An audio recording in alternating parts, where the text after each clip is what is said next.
3, 2, 1, 0. All engine running. Liftoff. We have a liftoff. 32 minutes past the hour. Liftoff on Apollo.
Hello?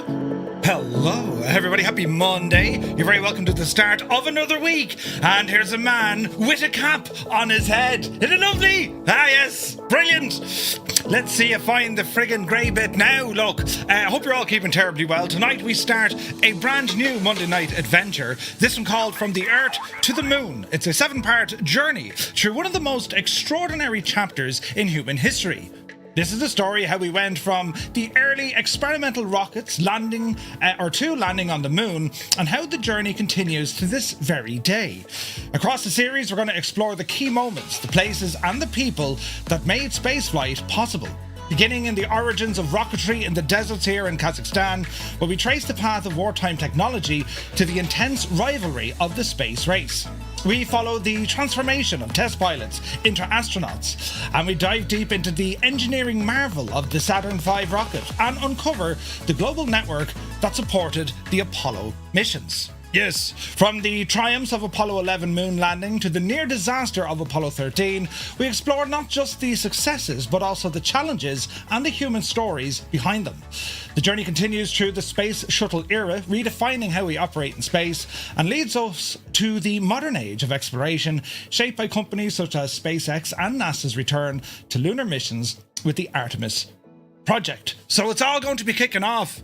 Do you like me hat? It's very nice, isn't it? It's a flightsimtees.com cap, and the 2 hats now. So I said, right, Gibbo sent me a box about 2 weeks ago. Jesus. And the postman said, I don't have it. And then today he was like, oh yeah, listen, I had this box and I forgot to give it to you. So now I have it. So tonight, friends, look, I've ears and everything, look. Ah, Jesus. Right, we're sporting off. I'll show you up close. Firefly 235. That's on the leather bit, look. These are all customizable. And then there's another hat.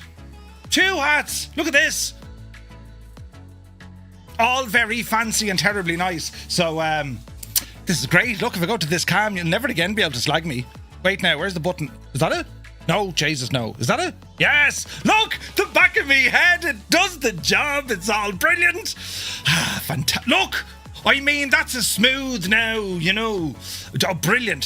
For aerodynamic purposes, of course. But anyway, very excited to get this brand new series underway. This is going to lead us right up to Expo. And yeah, as I was saying, it's all about kind of space flight. The whole thing is just terribly interesting. I've always had an interest in it, and it's been reignited. Did you see what I did there with the Artemis projects just very recently completing its mission to fly around the moon and return safely to the Earth? But, well, where did it all kind of start from? And, well, why did it take us so long to go back? These are some of the things we're going to be learning about throughout this series, but also the technology the effort that, what people can accomplish when they work together, the whole thing, it's absolutely insane. So that's what we're doing. That's what we're all up against. So let's see here now. What have I to do? Buttons. You're all very welcome in. Hope you had a grand weekend. We completed our Bremen flight. I was jaded and I was flat out busy today. Some days I'm just very busy. Today, flat out busy. We got our schedule out for the week and there's things and stuff and loads. But we're here now and we get to go flying on this on Monday evening where it's currently 14 degrees in Tipperary. It's quite mild and it's getting hot inside me hat. But sure, listen, we'll see how we get on. Who's here in the chat and who has ventured in? Because, friends, these flights will be on multiplayer. We're also going to be using Say Intentions Groupie for these as well. So it'll be fantastic. Can you imagine the carnage of Murph and where's that place? But yes, it's going to be brilliant. So, bit of tunage maestro in the background. APU Inspector is here. Happy Monday. Tarnish Mossman. Hello. Good to see you, bud. Mrs. GPHI, Upside Down, is present. You're very welcome aboard. Vacuum is here. DCS Ducks, hello. Super Ty, sup? Welcome aboard. Fierce Wolf, looking fierce. And Wolfie, welcome in, buddy. Mac Vision is here. Sir Camsalot, my dude, you're very welcome aboard. Chalks is in the house. Good to see you, buddy. Viper Strike, welcome back. 98 Vulcan is here. Wolf, good evening. Thing Wizard is in the house. Evening, Gavna. Hope you're well, buddy. Norse Viking, a very good evening to you. The Impossible Face. Houston, we have an Egypt. Right. Spitfire, RAF 100 is here in the chat. Happy Monday to you. Shuffle Shoes. Shuffles in. AJH, hope you're well. North Coast Mike is in the house. The Impossible Face says, good evening. Yes. Houston, we have an Egypt. And also good evening. That works. Creo, a very good evening. And hello to everyone in County Mayo. Hope you're well. Let me see here now. Sumner is in the house. Sunny Naples, Florida. Sumner, hope you're having a great day, man. Linny Bobbins is here, 'tis herself. Good to see you. Super Ty, thank you for 3 in a row. Commander Bolosh is in the house. A very happy Monday to you. Hope you're well. Liptorius is here. He says, how are you, Murph and Fireflies? Happy Monday and a new journey. Murph, we love you to the moon and back. Would you go away? Isn't that lovely? Thank you very much indeed, Liptorius. Eamon 1973 is in the house. Good to see you. Robert J56, welcome aboard. Chalks is here for 25 streams in a row, buddy. Cheers, man. Appreciate you. Happy last Monday of the month, AJH Canoehead. Oh, it is. When summertime officially starts, it's May next week. Brilliant. It's May this week. It's May on Friday. Alberto, good evening. Muse Fan is in the house. Very welcome aboard. A very happy Oxymoron Monday. Yes. Malky, good evening. Idle Cutoff, Cambridge calling. Hello from Tipperary. Good to see you, Idle Cutoff. Uniform Goose. Good day, Goose.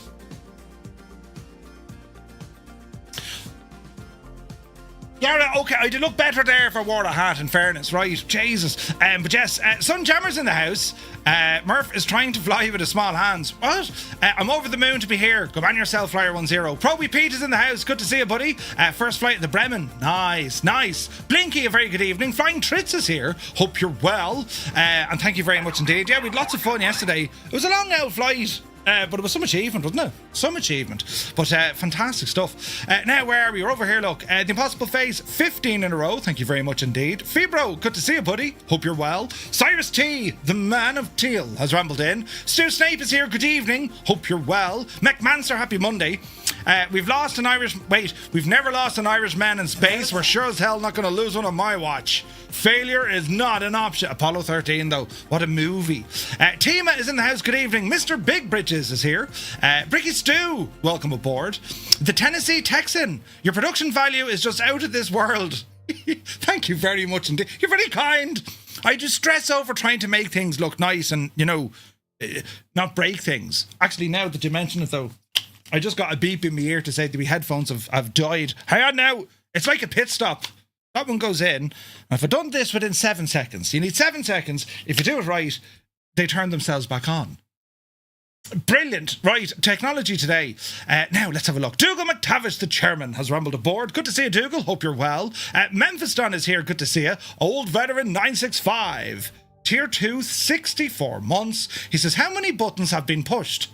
Will it work? Will the opening theme music end in an explosion? And here he is hiding the receding hairline. No! Thank you very much indeed, Scott. And also, shag off.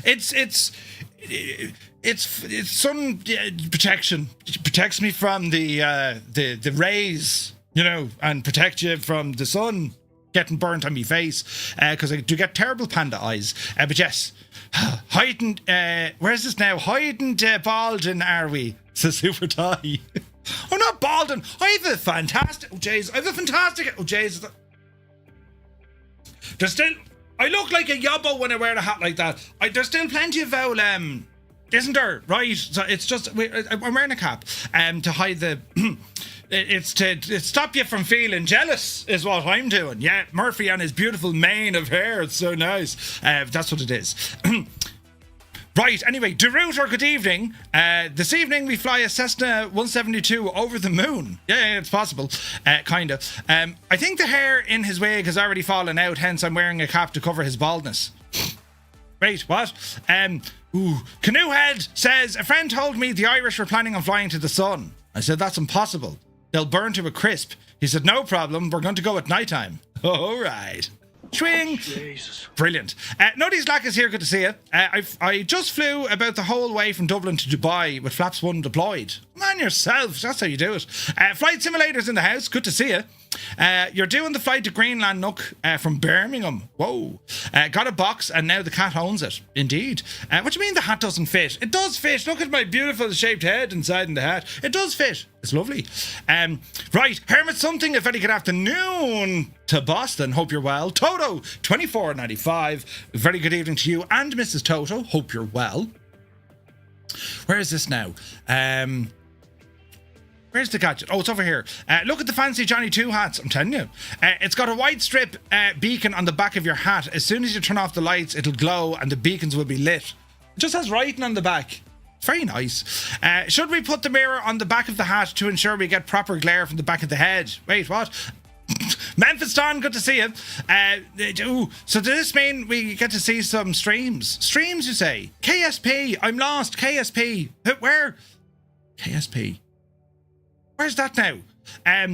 Zybok Doc, a very good evening. Hello from Tipperary, hope you're well. You need a new life at the back, the shiny part helps. Oh, Kerbal Space Program. Now, see, I'm after bashing me toe off a battery because I put me battery. Did I show you me battery? This is very heavy now. This could end in feckin'... Oh, Jesus. Did you hear it? Oh, Jay, how do we turn this now without breaking things? This is me new battery look. Isn't it terribly fancy with buttons and things? Jesus. It's at 87%. I've already charged the Mac and me phone 4 times. This won't fit in me bag now that but like, it's a good size battery, But they do the job. Jesus, they do the job. It weighs very heavy. And I just realised, with wires down here. Hang on. How safe are these to kind of kick and, throw around the place? Oh, Jesus. I often thought that. But look, I pressed the button and it turned off. That's fantastic. I didn't know I can do that.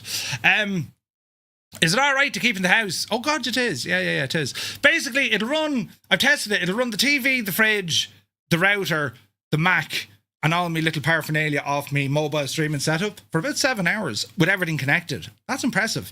But yes, very good. Now, let me see. Cracker is here. Good evening, and hope you're well. Good afternoon, and Mr. Murphy, or whoever the bloke is behind the desk. Do I not look like my normal self? I think I do. I think I look lovely. That's what I asked my wife. Do I look okay? No. And then I was like, what? She goes, you look lovely. Anyway, buttons. Sergeant Peace, good evening. Home Wreckers in the house. Tenured is here, welcome aboard. UTB, good evening. Service Abyss, welcome aboard, buddy. Hope all is well. Dissolution is in the house. Wills, 1985, a very happy Monday. Kozaki Flyer is here. Good to see you, Kozaki. Now, let me see. They're right, this AN-2 ain't got no brakes. Yeah, I know. There's no brakes in this. We'll be grand. We'll figure it out. It'll be totally fine. Lucky Bo, good afternoon. Brakes, where we're going, we don't need brakes. Yeah, that's the spirit. Are we going to get more photos from St. Paul to put up? I don't know, Scott. Do we have photos? A girdle. No, a girdle. Dreamy, sleepy, nighty, snoozy, snooze. Photos by Kev is here, rambling in with a 29-month subscription. Thank you very much indeed, Kev. Cheers, buddy. Where is this now? Good evening. Red Bull, do it in 2. Huh? Pit stop. When is the next F1? So, Miami is on this weekend. So we'll probably do some... Gibbo, I read that completely wrong. Miami is this weekend, so we'll probably do F1 next weekend. Do you know what I mean? But yes, Soaring AJ, happy Monday to you, buddy. Hope you're well. Let's see here now. If I say something here and it's just too far out there, it's probably a massive typo. That's quite okay, Hermit. Angry Lou, good to see you. Dazza T Arab, well now. Hello there. Good to see you, buddy. Now, let me see. He's going to try let it grow and go for the comb over. Hello there. Gibbo had to sew 2 hats together. Scott, you come up for air, will you? Jesus! What did you do today, Scott? I hit Murphy with 1,007 insults and he cried loudly after each of them.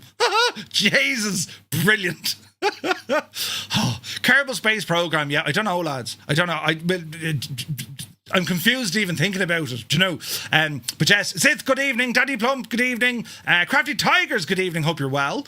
Where is this now? It looks like a Jackery wannabe. What? Who? My last Kerbal Space Program save was named Scottish Aeronautical Division, or SAD for short. Steiny's here, good to see you. That's just for Muse's new cooler, right? Battery, so much for solar power. Well, you need I didn't get solar, not yet. But yes, show us the back of your shirt. The back of me shirt. Then I have to stand up and make it up all kind of weird. It's Dublin. It's Pascal. No, wait. He's Cork. Dublin is the thing. Where's this now? How about the lights and the TVs? Wait, what? No, TV. Well, the TV in the sitting room, yeah, but none of this gear. None of the rig or any of that. Not a hope. Mr. Alaska, good evening. Hope you're well. That's a lovely hat today. Thank you, Crafty Tigers. Brilliant. Now, Muttley, good evening. Where's this now? Where's this? Gibbo, or not get Muse, did you get a fridge? Naughty Gnome is here. Good to see you, buddy. 15 streams. Hello. Welcome aboard. Dazza says, I applied for the job with Training Information Tactical Services today. I hope they keep me abreast of the situation. You applied for the job with tits and you hope to be kept abreast of the situation. Dazza, that's hilarious. Gibbo, good to see you. He goes, Asher, would you look? He kind of pulls it off. I thought you said for a second he can't pull this off. Oh, Jesus. Oh, I see it now. Yeah. So Muse fan got a fridge. Wait. Huh? Jesus. Did you not already have a fridge? You lazy. Is this now a fridge you'll have beside your gaming setup? You know, with the lovely pints. Brilliant. Just Roy is here. Good evening. Nice fashion change there. Well, thank you very much indeed. I'm dressed by flightsimtees.com. So if you don't like it, it's tough. That's what they made me wear. Brilliant. But no, it's grand. It's nice. It's a nice hat. I kind of like it, you know. It has our Firefly 235 across the top. These are customizable, by the way. And we have some logos on one side. And we have other logos on the other side. Very sophisticated. Very. Where is this now? It's grand. Watch a few Scott Manley videos and you'll be orbiting Kerbal. I'm telling you. Chris Van Halen. Good evening. The fridge is riot. Now, let me see. He just has to remember to load said fridge. Yeah. I got a new fridge, nothing special. Come on, congratulations, Muse. It's not every day you get a new fridge, you know. Referring to the YouTube channel of that dame. Oh, right, gotcha. Makes sense now. Dave Cleary, legend Dave. Welcome back, Dave. Hope you're well. Black Sheep Jean is in the house. It was a wonderful 9-hour stream yesterday. Congrats to all the winners of the stuff. Yes, indeed, Jean. Yes, indeed. Great to see you, buddy. Mark Alderson is here. Welcome aboard. The Atlas Skylines Club is here. Oogie Boogie, welcome in. Wheels up. Good morning from Vancouver-ish. Hello from Tipperary. Good to see you. Now, let me see. Ragged Donkey's in the house. Mav Wings, good evening. FMJ is in the house. Dennis Robart is here. Good to see you. Where is this? Oh, T-Sac 1, good man. Mud Dog is in the house. Kubi Montana, you're very welcome aboard. Bald and Bankrupt. Wait, what? Oh, yeah. Yeah, that'd be me. Captain Cocktail is here. Good to see you.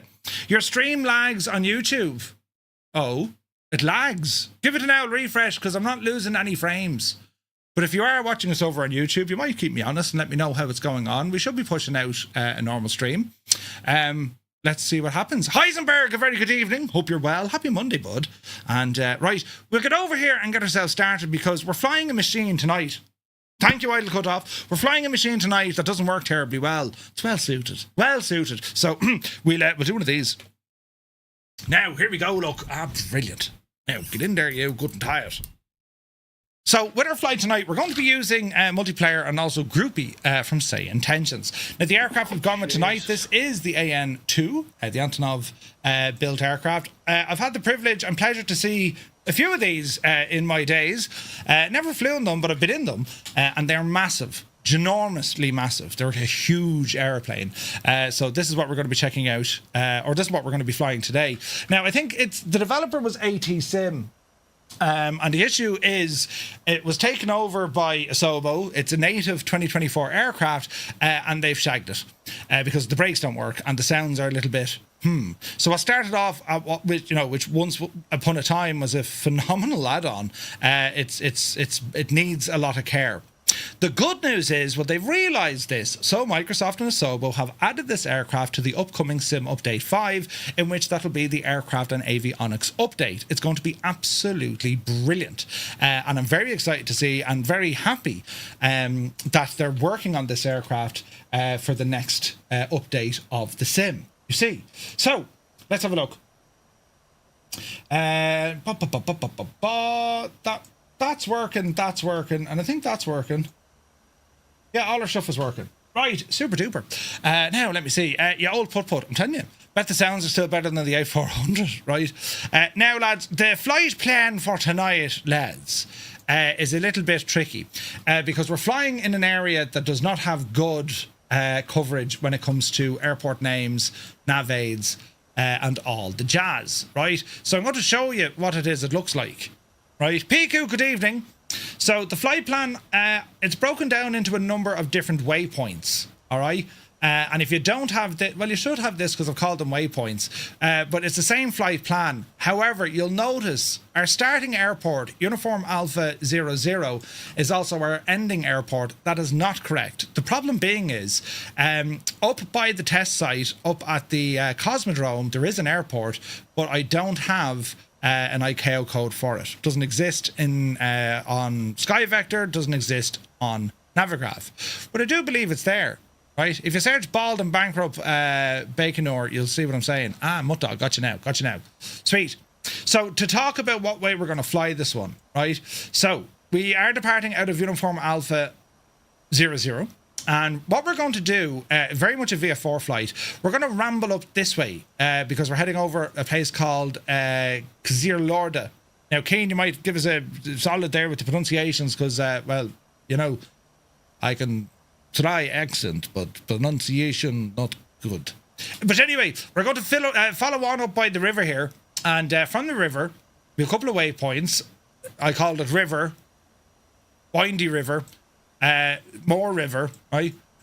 Here's a river that has a couple of wavy lines that we mentioned in the first place. And as we stay going, I said we'll come up here to this kind of power lines. We'll follow the power lines, yes. And then we'll go over Bijani. Then we're going up to this way. And there is an airport up here at waypoint 7, right? How do you get the runway lines on? Runway lines? In Navigraph, I'll show you now in a sec. Outside of a place called Sosali, right, or Zosali. There is an airport. I think it looks like an airport. We're going to touch down there. If not, we're just going to land in the desert. Grand. From there, we continue on, and we're going to follow another river, right, all the way over to here, which is just outside the town of Baikonur. And there is a little runway there. We're going to stop as well. So from there, it's on up to the Cosmodrome and all the rocketry and missile test sites. They all live up here. And you can see that because we have power, there's power, there's rail, there's roads, there's a lot of industrial kind of infrastructure up this neck of the woods. And considering you are in the desert, this is where we're at. Right, so we have a number of different test fields and launch pads, and this is our main launch pad we're looking at, right? This is where Yuri Gagarin blasted off from, and then we're going to do a full stop landing up here. All right, so you'll have to bear with me now. What Cyrus is saying, there is an option to turn these on. So if you zoom in to where the airport is, right? If you go into your map options, where's the options? Do. Right now.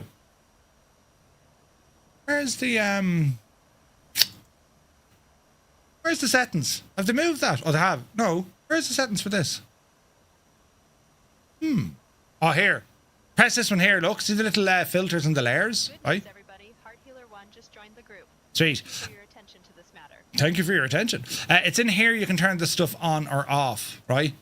Power line. So if you go to the charts, satellite terrain, Bora, settings, airports. I think it's in here. Flight path holding. There you go. Extended center lines. That's where it is, Cyrus.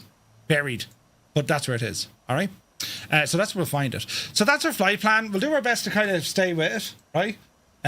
We could. It's hard to call. It's hard to call. But we'll do our best to stay with it. And then what we'll do here, we're going to open up Groupie and have a look at our upcoming flight. So let's have a look. From the Earth to the Moon. And we'll bring this guy over. Zoom out.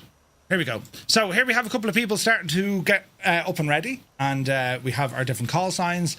And the main route, it's start and finish at the same location. So the brakes seem to be okay if you hot start it, says Ducks. Oh, really? When you say hot start it, do you mean control and it? My mum called her dog Leica. I do believe the mutt is older than the OG now. Jesus. Wait, what? Right.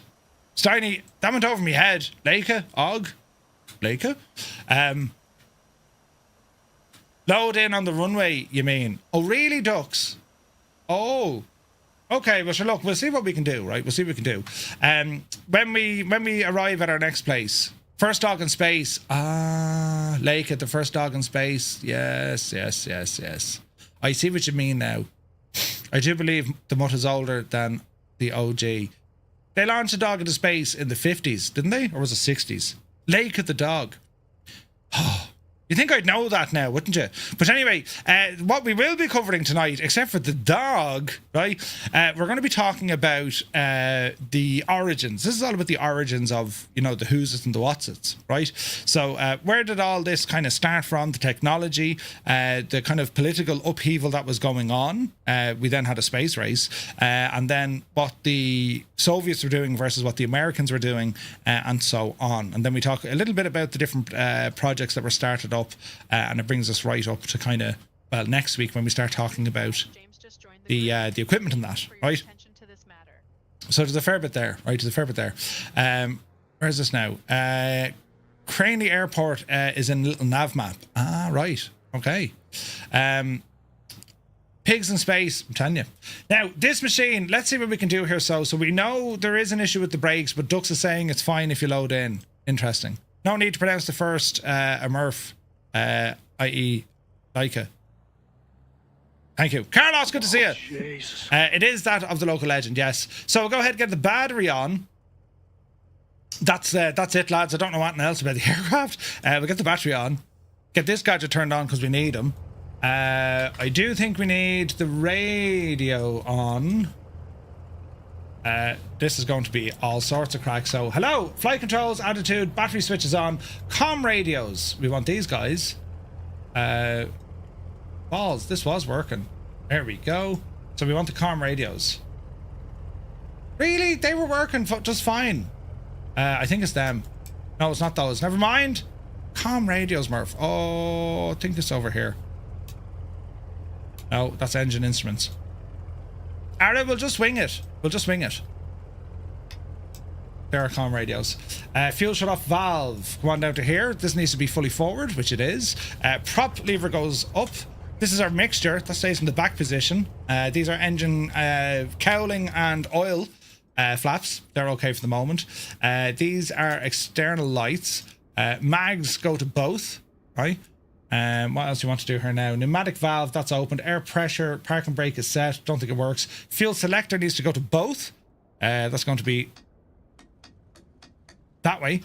Beacon light is already on. Anti-fire switch needs to be turned on. That's this guy here. Little yellow light to say that's on. Super. We don't get the radio switches on, do we?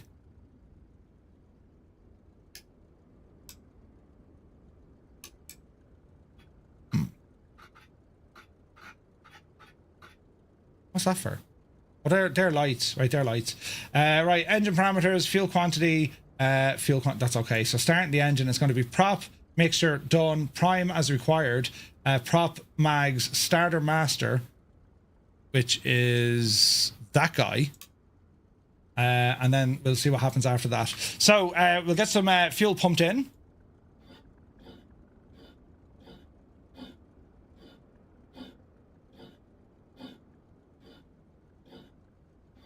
Bit of pumpage, right? And then we get some chokage or primer. Come on, Betsy. Hello there. Sounds great, doesn't it?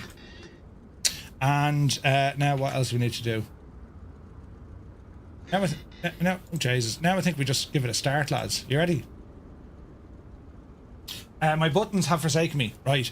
Now we just give it a start. So to do this, I think we go to the left and then over to the right as it charges up. So let's see what happens.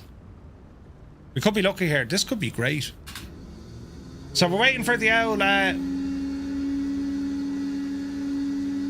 flywheel starter thing to get down to about 8. Then we horse it over to the right and it should engage. So let's see what happens.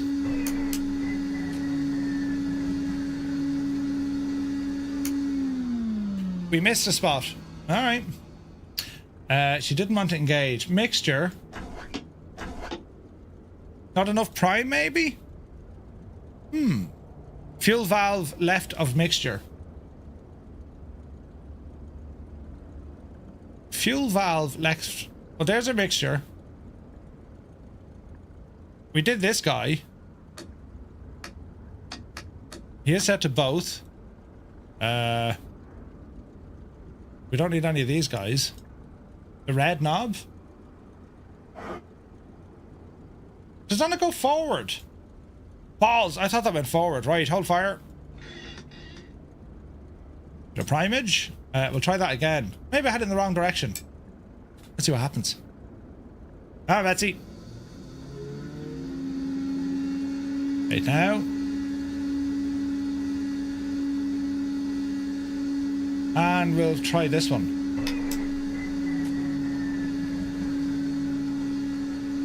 Red knob forward. We had it forward. We'll try a bit more prime.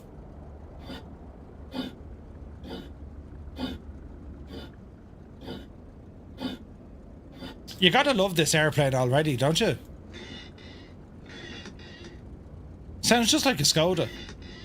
Right, we'll give it another blast. Is everything on? Mags are on. Starter switch is on. This is all on. They're all engine instruments and stuff. We'll turn them on for the crack. Let's see what happens now. Little more fuel and we can have a stack fire, right? Tima says, I wanted to start but couldn't get to speed up. Uh-oh. It does work. The only issue I found with this were the brakes. Dots seems to be an issue with the fuel selector on both. Works better on right or left. Okay, we'll try that next.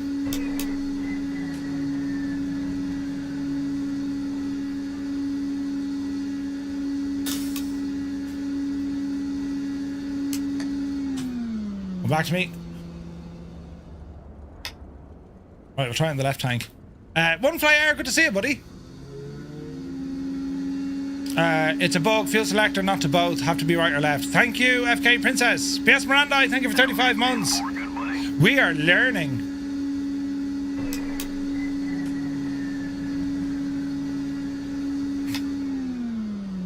It just doesn't want to play, does it?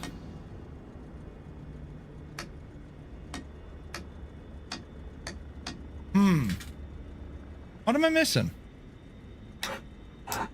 That needs to be open. This lad needs to be fuel pumped in, right? Give it a second now. Don't know what that does. We'll turn it on and let's just go mad with it. Master switch is on. Try it again. I wasn't happy with the Mooney. All we need now is a hammer.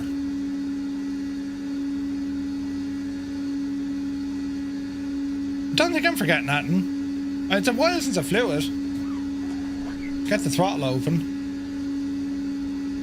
Shouldn't that be go...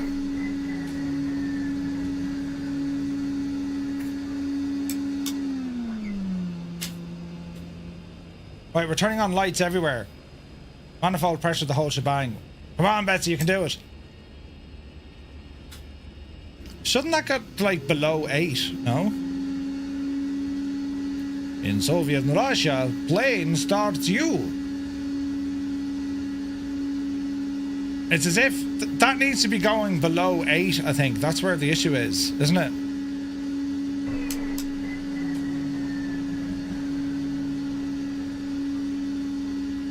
Too early. I have to turn it at least below 8. Yeah, there's something not right here. Hang on. The starter's probably shagged. Recharge the battery. And let's see, can we get that below 8 again? Come on, Betsy. Come on, Betsy.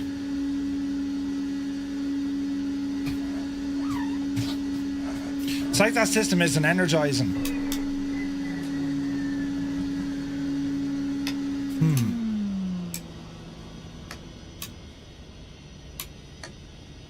This is very strange. Is that like something to do with voltage, I wonder? We'll try it again.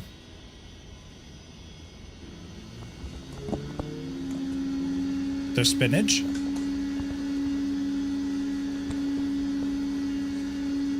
It's like 10, trying to work its way up to 9. Can I get a refund? Boise, good to see you, buddy.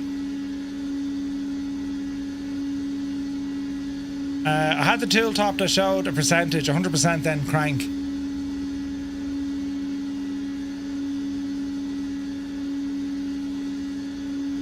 Yeah, where's the... We could control E it.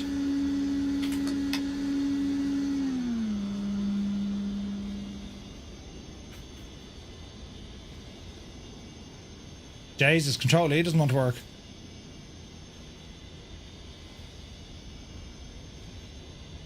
Really?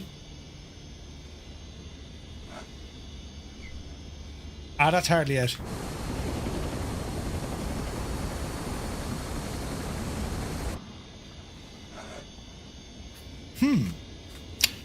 Right.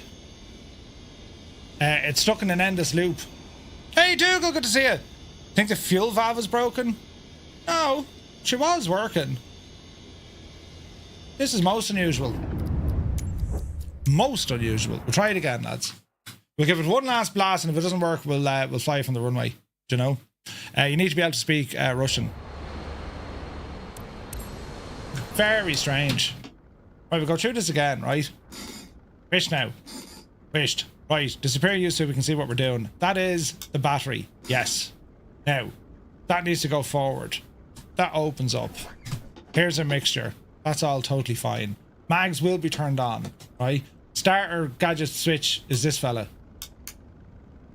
Let me see now. Maybe leave those guys off for the moment. We're going to say this guy go to the right. We need to turn you on. Pump this fella.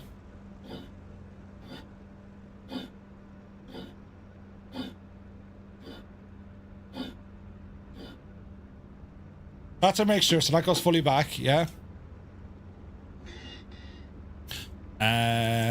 Yet from the forums, place the aircraft manually on the airport, to not use a parking spot, and select shut down in the starting options. Oh, Steiny, really? Ah. Right, let's try this one more time and see what happens. Mags are on, we've done all this jazz. Let's see how fast this will spin. Oh, it doesn't want to work now at all, look. What did I miss? Oh, starter, come on, Murph. Right, let's see what happens. We should get up to where we need her to be. It should put non-functioning buttons in the correct position for flight. Okay. How did they break it so much? Do. True aviation right here. We'll spend an hour looking at it and then hit it with a hammer. Ain't looking good, is it? It's only been 4 minutes. That's the spirit. Right. We'll try this again. So we'll start at the airport in a shutdown position and not in a parking spot. Set as departure. on the ground shut down.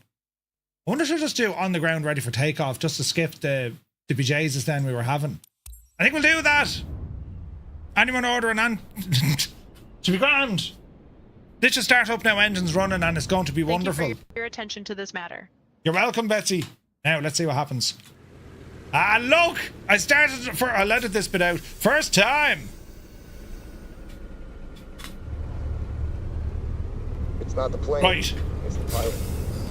Now, hang on, before we go, this is terribly important.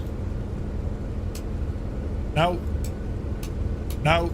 Yes! We need the air fan on. It's very important. Lights. Off the brakes. Ah, sure, look at this. Isn't it only deadly? Right, what's the time of day set to? We're going to about 3 o'clock-ish. And the weather... Few clouds? What's live weather? Easy now. Easy now. Oh, jeez, did you hear the bang? Did I just run over someone? Jeez, terribly sorry. Didn't mean to. Right. Is this good or bad? It's totally grand. You can start the fan. You should have put that in the front of the plane. Brakes are working. Actually, this is brilliant, Crackett. What were you all giving out about? Sure, this is exactly how you started. You probably stood in a child. Give him a lanyard. Brilliant. Right, let's have a look here now. Is this all working? Yes, I think it is. Ah, brilliant. Jesus, will you slow down? Easy now.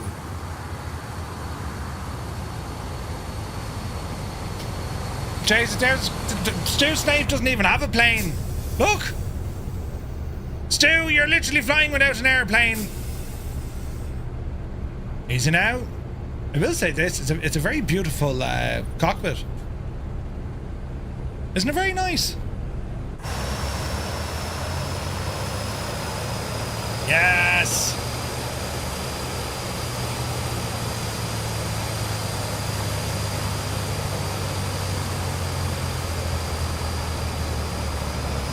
Approaching runway 23.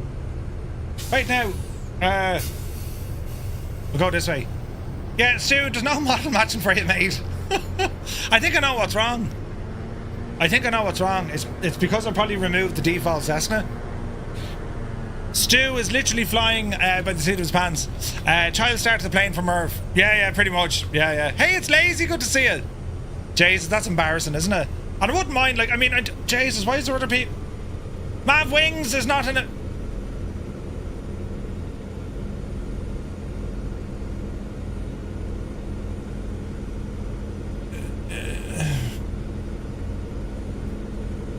Right. Do you know what it's trying to do? It's trying to load us into the WB Sim Cessna and it's not working. That's just embarrassing. We'll figure it out, lads. We'll figure it out. Model matching, honest to Jesus, like. It's just, you know, if it wasn't as funny, it'd upset you. Right, the good news is there's movement. So if you remove the default 172, it causes say intentions model matching to flake out. Duly noted. The good thing is we've brakes. We've all sorts of sounds for the brakes. Alright, let's see what happens. Oh! Did you hear the bang? Caribou migration. Don't mind me, I'm a Muppet. Easy now. Jesus, this thing, you wouldn't turn this handy in Crow Park, would you? Right. Let's see what happens. I've gone to 23 and 075. Uh-oh. You've gone to 23 instead of 05. Should be grand, Stu, should be grand. I also noticed there's no autopilot in this, isn't there? Murphy, you're a genius. Right, power! Yes! To infinity and... oh, Jesus. Easy. Beside. Right. Sure, this is great crack altogether, look. And just like that, Oh, yeah. Beautiful.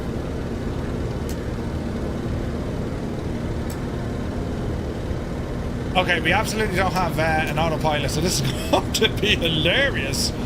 All right, friends, follow me. All is well. Easy now.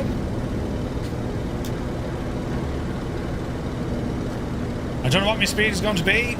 Oh, no, we can see it there, look. 80 knots, look. This plane would be awesome in VR. This was always an awesome airplane, but a couple of sim updates have kind of shanked it. But we're grand, we'll keep it together. At least you won't wobble as much as I did in the 152. You better believe they'll be wobbling. Alright. Yeah, Malk, you tried it, doesn't work. This is a Technam, is it?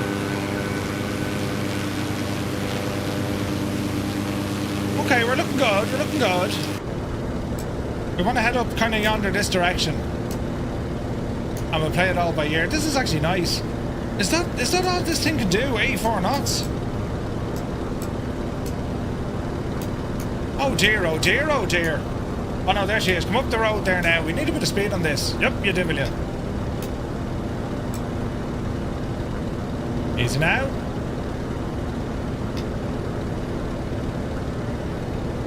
Altitude wide is perfect, so we're good. Hopefully the ATR's got a new update as well. Yeah, we need the ATR. Although, the last update for the ATR wasn't bad, lads, was it? Easy now.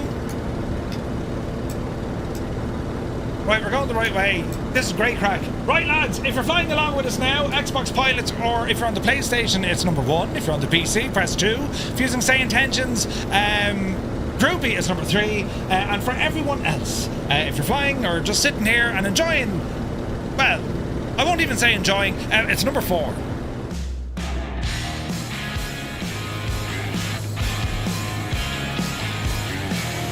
Hello, Fireflies. Welcome to the Flying Circus. We live stream Monday to Friday, 1900 Zulu time, right here.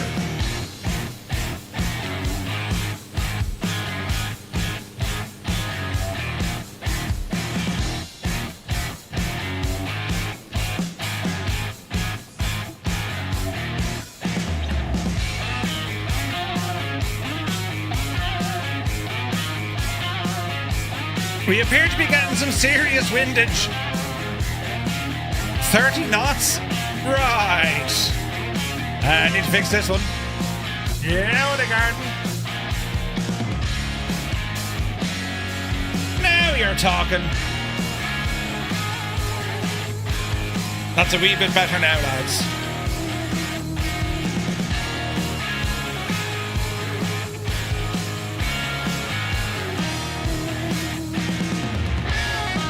There's a wild wombat.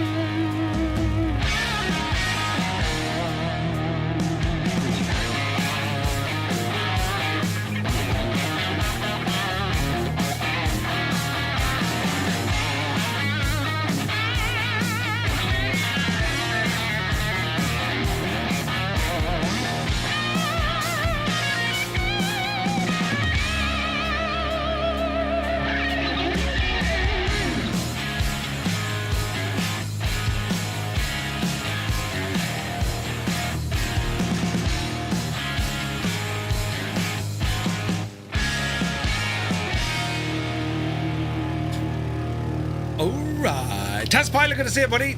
Right, it's all coming together. The model matching is absolutely shagged. But so listen, lads, you know, I mean, we'll overcome these things. We'll do the other thing. Not because they're easy. You can't fly that slow mode for a slow plane. Pete just joined the group. Thank you for your attention to this matter. Very good. What do you mean slow mode? That doesn't affect us, Iris. We're doing 120 knots. That's not that flat slow. What are you flying?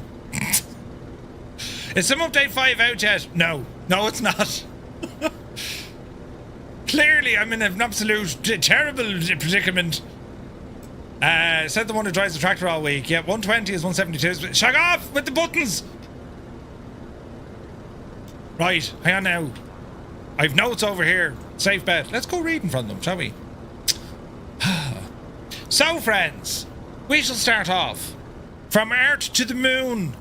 Brilliant. So, where did it all begin with? And when I get this machine kind of somewhat stable and we can just fly it, well, that's what we'll do, right? But our story starts back in the Second World War. Most of you probably know this, but maybe some of you don't. When it comes to the production of rocketry, right, the German V2 was the world's first large-scale liquid-fueled rocket, and it was also the first long-range ballistic missile. It was developed under Wernher von Braun's leadership during the Second World War, and it used a powerful liquid fuel engine and gyroscopic guidance to fly supersonic and then fall back to the Earth along a ballistic arc. The V2 could reach altitudes of roughly 80 to 90 kilometers, essentially skimming the edge of space, and travel at around 320 kilometers with a 1-ton warhead. Despite its technological brilliance, well, the rocket was designed to terrorize cities. Thousands of prisoners were forced to manufacture the V2 in tunnels. At least 10,000 of them died in the process. The same technology that later sent humans to the moon thus began as a weapon of war, which is... We kind of see that over and over again when it comes to, you know, massive leaps in technological capability. Aviation is absolutely no stranger to it at all. It's just one of those things, right? Now the V2s, these were launched at London, they were launched at Antwerp, and these were a terrifying weapon. They were part of, like, what do they call them? Hitler's super weapons, or that was the nickname they got in these, right? But sort of bell. Outside of you know the weapon side of it, outside of all of that, well, the technology itself was, well, genius, proper genius, right? So the rockets were capable of traveling at supersonic speeds. They impacted without any sort of an audible warning, and they proved to be somewhat unstoppable. No countermeasures existed at the time, except for misdirection and attacks on launch sites and manufacturing facilities.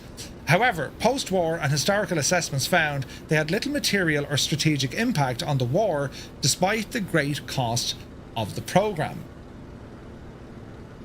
During the late 1920s, a young Wernher von Braun bought a copy of Hermann Oberth's book, The Rocket into Interplanetary Spaces. And in 1928, rocket rumble fad in the popular media was initiated by Fritz von Opel and Max Valier, a collaborator of Oberth, by experimenting with rockets.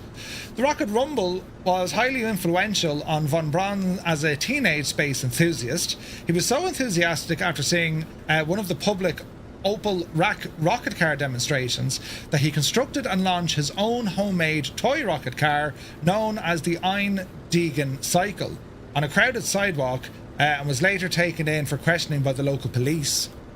So kind of, you know, to give an idea of the people and von Braun in particular, you know, you can kind of think the mad scientist, right?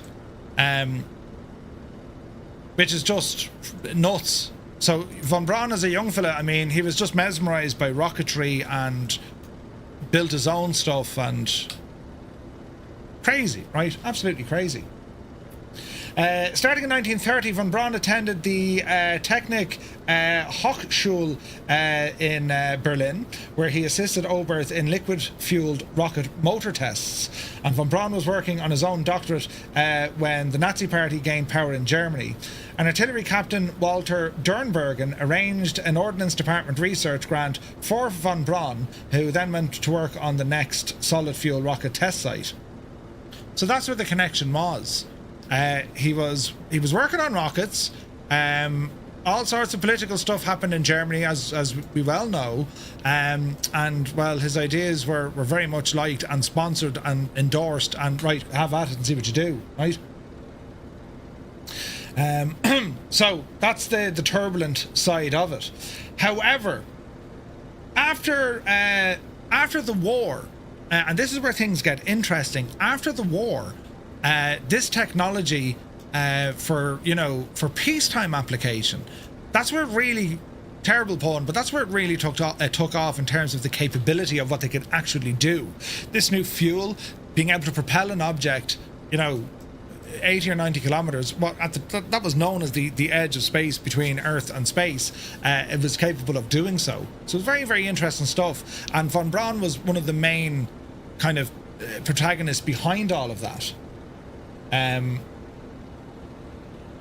So they started working on then what was called the A4 project, but it was postponed due to unfavorable aerodynamic stabilities. And we have some pictures here now to show you. Now this is Wikipedia stuff, so you'll have to say Murph really, but I'll show you what the crack is. So here is a picture of a young von Braun at a research centre. On Murphy, you can do your browser. There we go. So there he is there at an army research centre, right? And then when you look at the V2, isn't there a replica of one of these in Duxford, or is that a V1? I think it's a V1. But there's one of these in London. They have one inside in the they have them inside the Imperial War Museum. Absolutely massive, absolutely massive, right? Now there's a video down here. So this is the inner workings of it. So the warhead, then we have the equipment room, the fuel tank, alcohol water mixture, suction line, liquid oxygen, a thrust stand, engine, antenna, thrust and spoilers.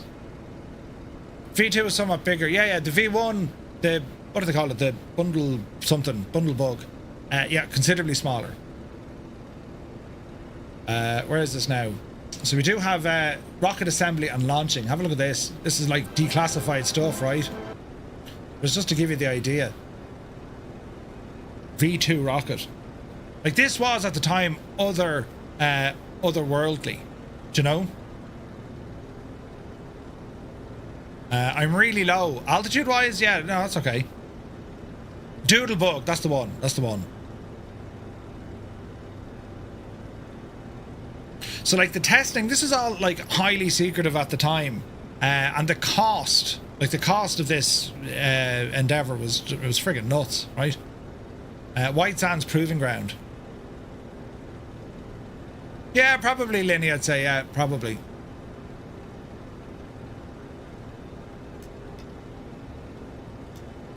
So the original German designation of the rocket was V2, which basically was a second prototype.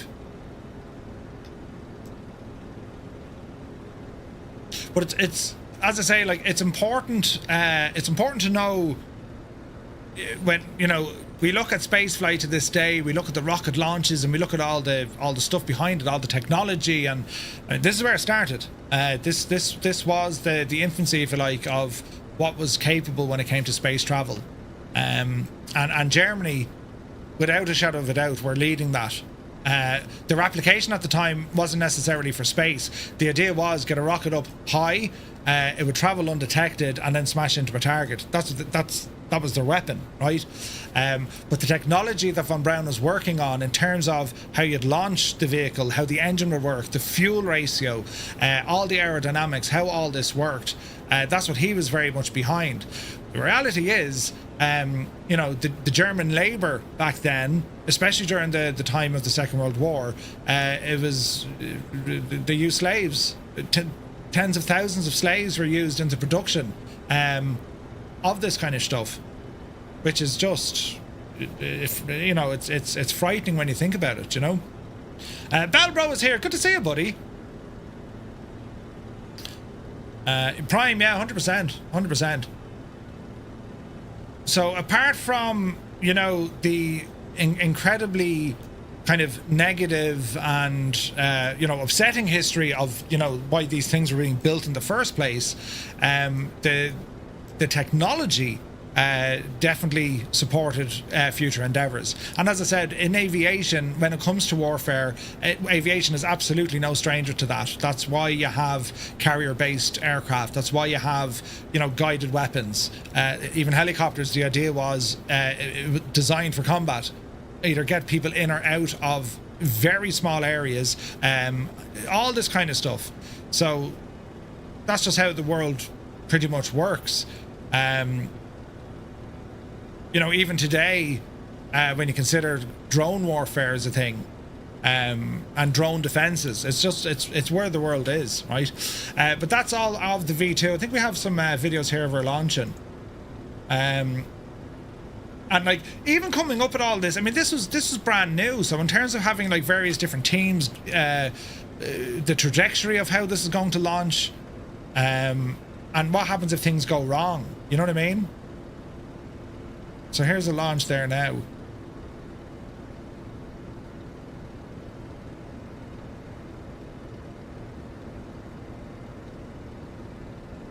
So this is pretty much the start of it all in terms of the rockets and rocketry and opening the door to what could be the future of spaceflight, right?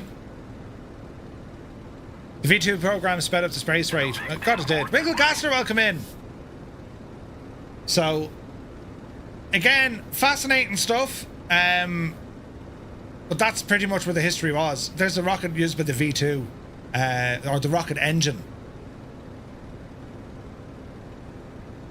It's absolutely nuts.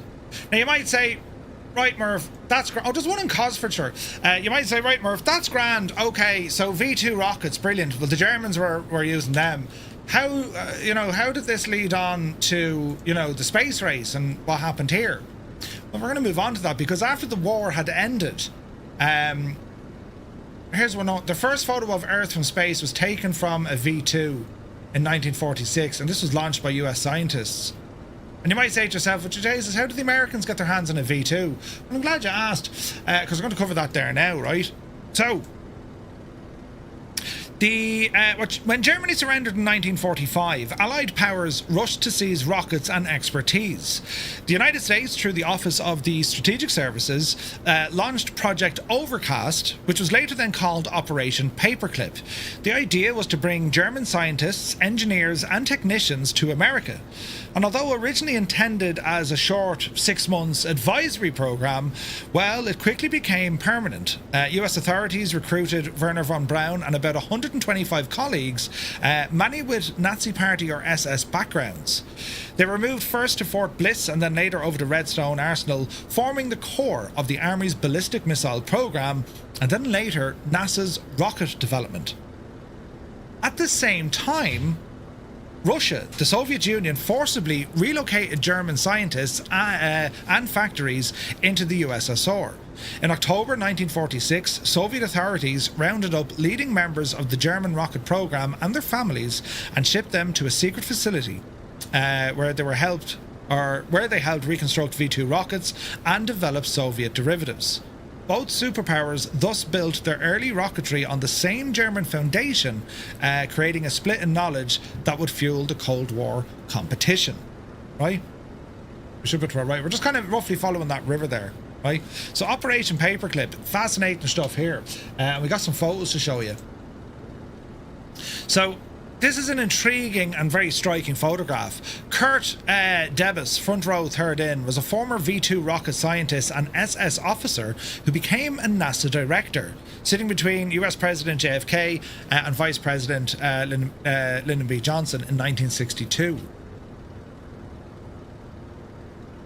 Isn't it mad, right? Isn't it mad? So Operation Overcast and Paperclip, they were related and in terms often used interchangeably. July 20th, 1945, with the dual aim of leveraging German expertise for the ongoing war effort against Japan. And of course, Germany had surrendered. They're only more than happy to help in some instances. But what the Americans managed to do, they secured some 1,200 German engineers, multiple V2 rockets, all the paperwork, all the data. And from the German perspective, I mean, they would have been happy. What, go to America? Yeah, why not? What was the alternative? Russia? Right? So that's where there was a very clear divide in it. Now, it's not to say the Americans hadn't a clue about any of this kind of stuff. Of course they did. They absolutely did. I mean, America was running its own stuff at the time in relation to the Manhattan Project and whatnot.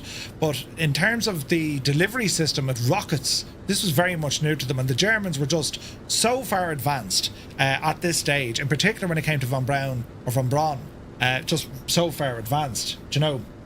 But the operation, characterised by the recruitment of German specialists and their families, relocated more than 1,300 experts to the United States. It has been valued at some $10 billion in patents and industrial processes.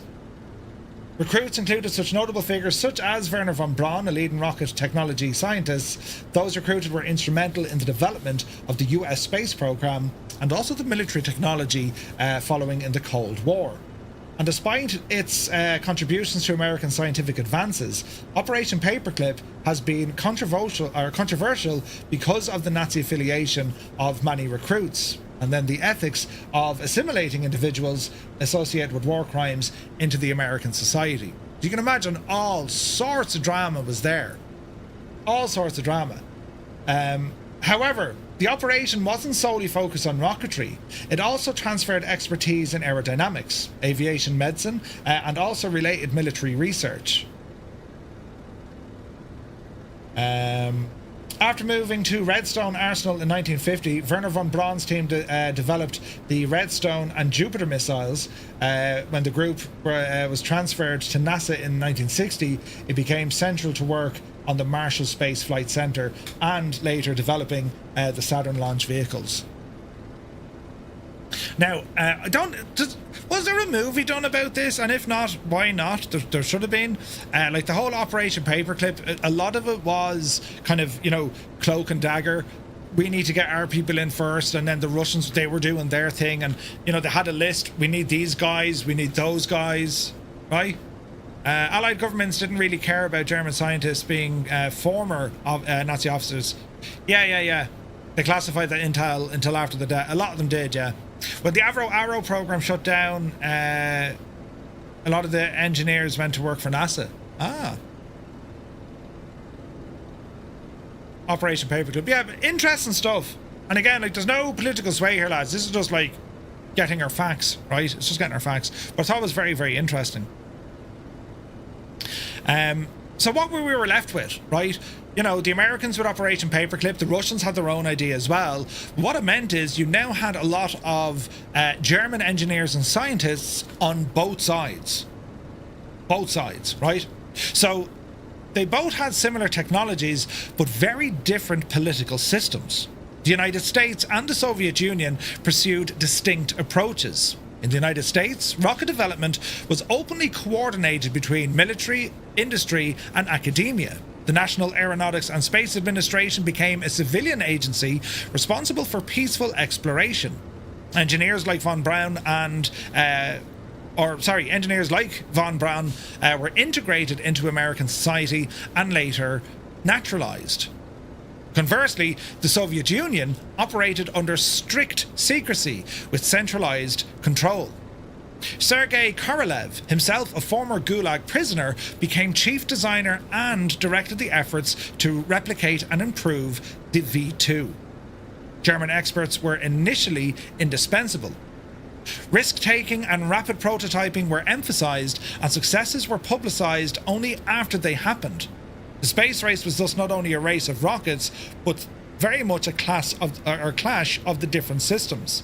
Open collaboration versus secrecy, that's what shaped the innovation. Now, when we look at both of these dudes, right, where we have Sergei Korolev, these are fascinating characters, right? We have to do a bit of a right turn here. Is there a movie, Scott, on that? There is. So we have Sergei Korolev. So he headed up the Soviet side. Now, this lad spent time in the freaking Gulag. He's like, what? How did this happen? Basically, it goes through his early life and where he came from, how he got involved in, pretty much everything, where his education came from, where did he come into designing aircraft, in particular when it came to designing, Tupolev aircraft, right? Where is this now? Arrested in March with many other leading engineers and was imprisoned in the Gulag, Korolev was arrested on June after being accused of a variety of charges, including false charges extracted from, these. He was tortured in prison to extract a confession. reportedly been denounced by Andrei Kostakov, who became head of the RNII after his leadership. He was sent to prison where he wrote many appeals to the authorities, including Stalin himself. Following the fall of the NKVD head, the new chief chose to retry Korolev on reduced charges, but by that time Korolev was on his way from prison to a Gulag forced labour camp out in the Far East Siberia. So this devil didn't have it easy at all, right? But anyway, long story short, he was released. He got a commission with the Red Army with the rank of colonel, and he got a badge of honour awarded to him in 1945 during the war. After the war, well, that's where it kind of came in. Many leading German rocket scientists, including that of von Braun, appeared on his list that they had tried to sway over to the Soviet Union.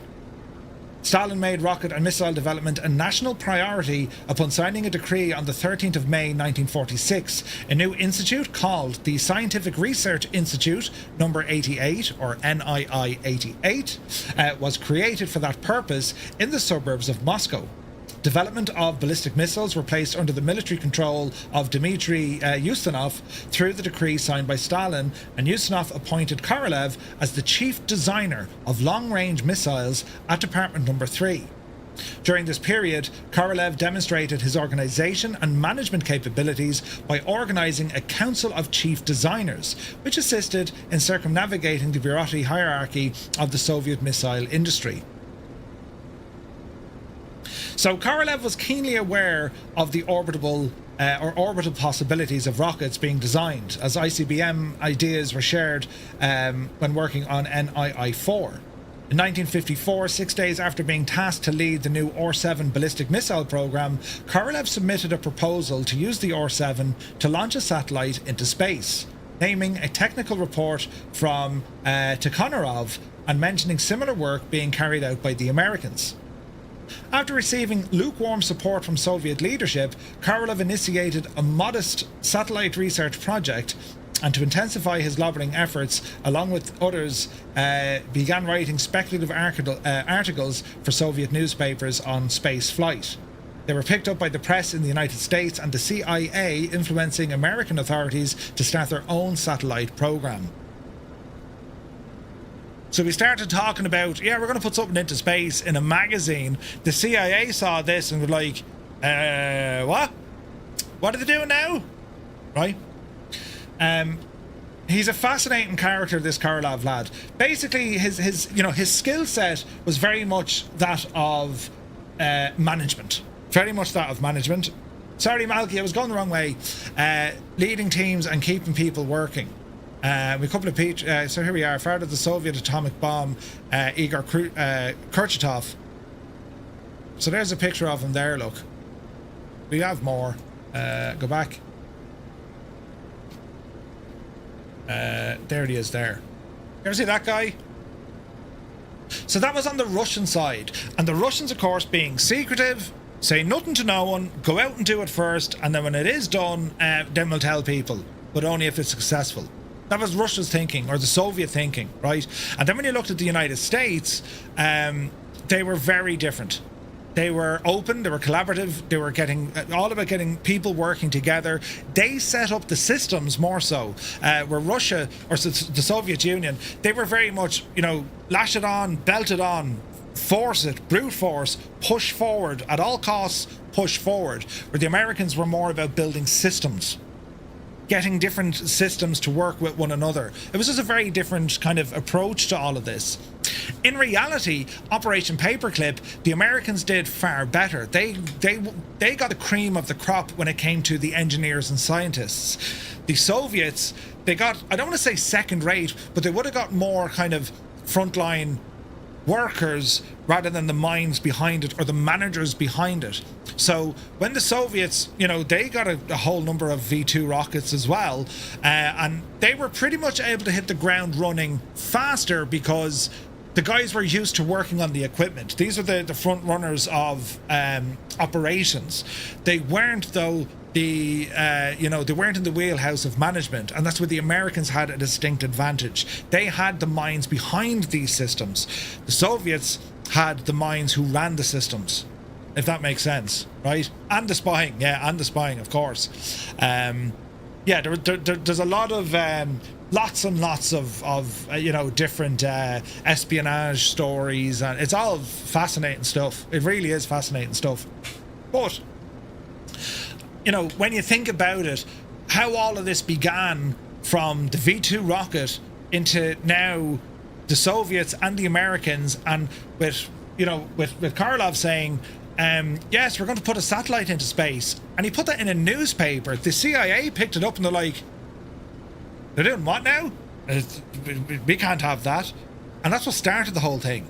Suddenly now it became a race. Naturally, after the war, the Soviets and the Americans, the divide in Europe, communism, capitalism, the whole thing, like it pushed on for years and years and years and years. They got the brawn, the Americans got the brains. Yeah, that's a great way of putting it. Yeah. I heard that one before. Yeah. The Americans spent a lot of resources trying to get a biro. I think they wanted to get a biro to work in space, and the Russian answer was, we use pencil. Right? But it is fascinating, and later on in this series, like when we advance from the early days of the space race, Sputnik, we get into, the first man in space, the first dog in space, and then, we look at Mercury, Gemini, and, Apollo. Way later, then you look at the space shuttle, and the similarities between what the Americans had versus what the Soviets had. It is frightening. And again, thinking about this from, the Americans' perspective, with the likes of Wernher von Braun in place, and we'll learn a bit about him now, or a little bit more about him. Being one of the lead brains behind the V2 rocketry, having this gyroscopic navigation, the ability to be able to, launch a missile to be controlled completely by, the ground. Like Einstein level of thinking here, right? But anyway, he was an opportunist who joined the Nazi Party, and that's probably the best way to say it, because, well, that's what the funding was. He was a scientist. Political and drama aside, von Braun was a scientist. He saw himself an opportunity. Well, if I align with these lads, I'll get the money that I need to further develop these things, right? So he was an opportunist, because he spoke about it in his later life. In 1939, I officially demanded to join the National Socialist Party. At this time, I was already technical director at the Army Rocket Centre by the Baltic Sea. The technical work carried out there had, in the meantime, attracted more and more attention in higher levels. Thus, my refusal to join the party would have meant that I would have to abandon the work of my life. Therefore, I decided to join. My membership in the party did not involve any political activity. And that came from von Braun himself. Right? Now, he could have said that, right? He could have been told to say that. But his later attitude toward the regime in the late 30s and 40s was complex, right? But anyway, park that and bring him now to America, because this is where it all got very interesting.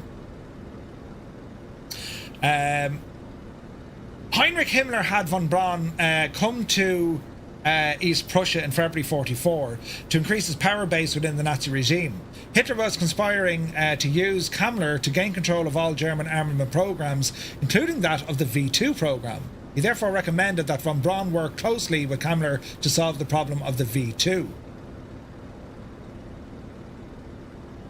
Von Braun had been under surveillance since October. A secret report stated that he and his colleague were said to have expressed regret at an engineer's house one evening in early March that they were not working on a spaceship and that they had felt the war was not going well. He ended up being arrested by the Nazi regime. But anyway, when the Soviet army was about 100 miles from, Peenemünde, in early 1945, von Braun assembled his planning staff and asked them to decide how and whom they should surrender to. Unwilling to go to the Soviets, von Braun and his staff decided to try and surrender to the Americans. Kammler had ordered the relocation of his team to central Germany. However, a conflicting order from an army chief ordered them to join the army and fight.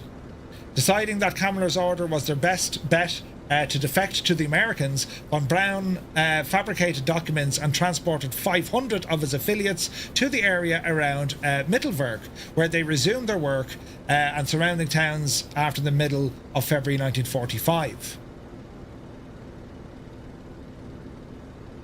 The US Army Counterintelligence Corps managed to unveil the location, and through lengthy interrogations of von Braun, they recovered 14 tons of V2 documents, and by May 1945, it was all part of, at that time, of the British occupation zone. Allied forces advanced deeper into Germany in April that year, and where is this now? Nearing the end of the war, the instruction came, SS troops, they were to gas all technical men concerned with rocket development. Upon hearing this, von Braun commandeered a train and fled with other technical men to a location in the mountains of South Germany.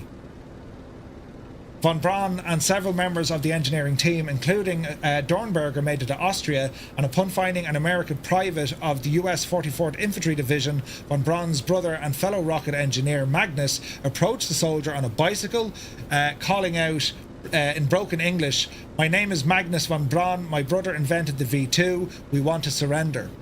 After the surrender, Werner von Braun spoke to the press.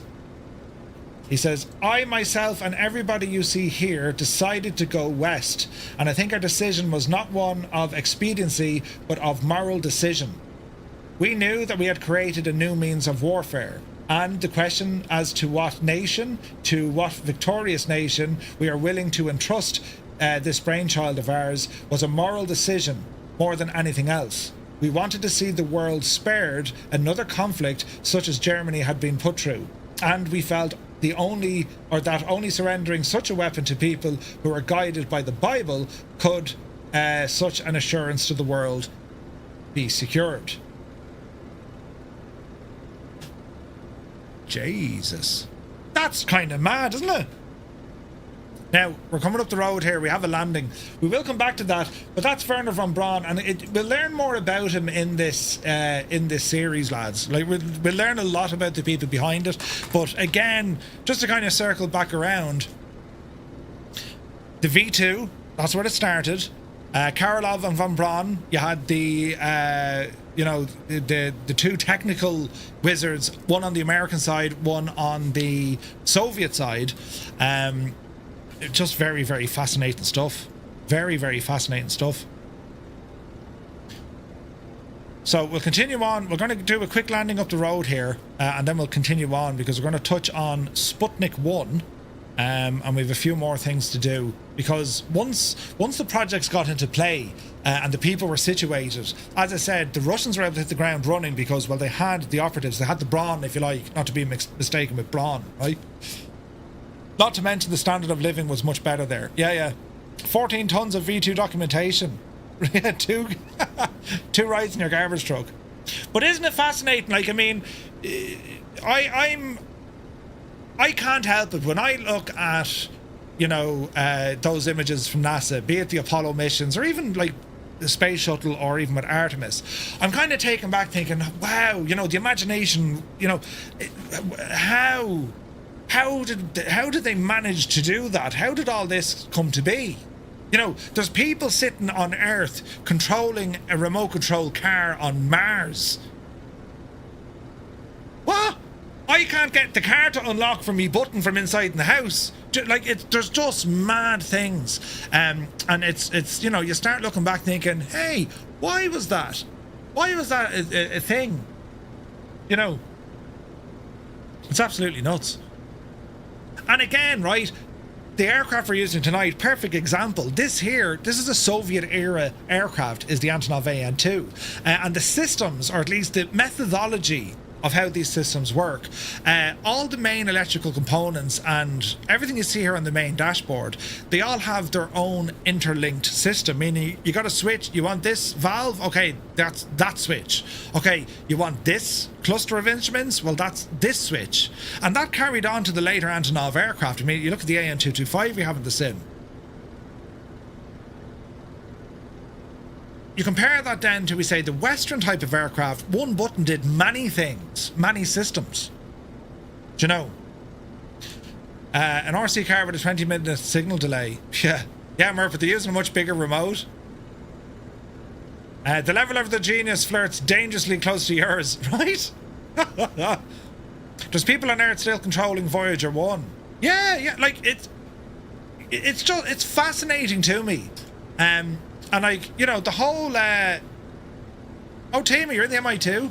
Nice. That's only a 2020 aircraft right now, unfortunately. But anyway, there is to be an airport, we hope, up here, lads. But you know what's gas? Like, here we are in the AN-2. These machines still fly to this day. They still fly. And they're an absolute behemoth of an aircraft. It was a Soviet mass-produced aircraft. NATO reporting name was called a Colt. There was 18,000 of these things built. 18,000, right? Manufactured through 1947 all the way up to 2001. And it first flew on the 31st of August, 1947.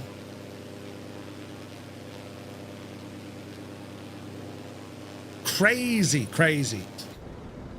And the designs, of course, I mean, they were still manufactured up to 2021, so they would have got a lot of, you know, modern refurbishments along the way. The airframe is pretty close to what it was back in the original, right?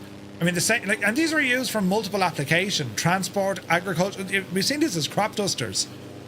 A lot of them were built overseas under a license. Quite right. Supertie says PZL made a few of them in Poland. It also made in Ukraine. Just absolutely fascinating stuff. And a great looking airplane. And like, you know, we got a cabin in this thing as well. Like, these are just a great looking airplane. Hard, big, tough, you know, you can fly them with a hammer. Right? What does it need for fuel? A couple of bad words, and that's about it. Great machine. There's one, where did we see the AN-2? Was there one in the aviodrome? There was one over in New Zealand at Wanaka, and I hopped into it, and I was just like, man. Oh, there's one in the aviodrome. Of course there is. Yeah, at the end of the interview. Yeah. Like, it's insane. Like, the size of them, and just rock solid and durable, and it's great that we can fly this in the sim. And it is a great taste of seeing kind of the differences between, you know, aircraft design on either side of the pond. And we can see that to this day even with, like, a lot of the helicopters, right? I mean, like, this fan, who needs aircon? You don't need aircon. A bit of fan, blow a bit of air. You know, the Cessna design is, well, they'll have a fan somewhere at the back there and it'll just blow out through an air vent. You know? When would you be able to do a plane review? Wolfhound, just let me know, buddy. I'm more than happy to check out a plane. You're a fan of that, right? There was one in the Expendables too. Oh, was there? Yeah, there was talk of that, Prime. There's talk of bringing these aircraft back in because, well, they still fly. The parts are cheaper, and there's a lack of kind of new airframes with more modern aircraft, such as Boeing and so on. So yeah, makes total sense. Makes total sense. The Tu-22 literally ran on vodka. That's nuts. Have you tried Iris yet in Say Intentions? It's more responsive AI and better voices. Going to be an extra cost a month for however. Maybe you'll cover it on the news. Yeah, the boys, I'm going to look into it. So, Say Intentions are looking at different ways of enhancing, but they also want to give options for folks who just want a little bit more. So they're kind of looking at these additional technologies, right?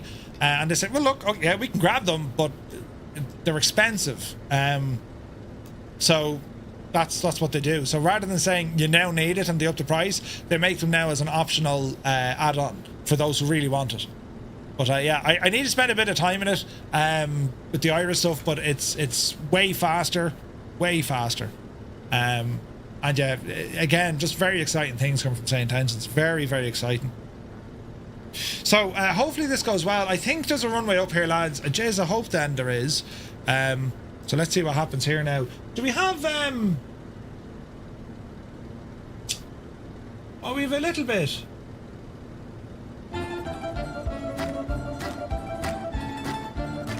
Yes, comrade.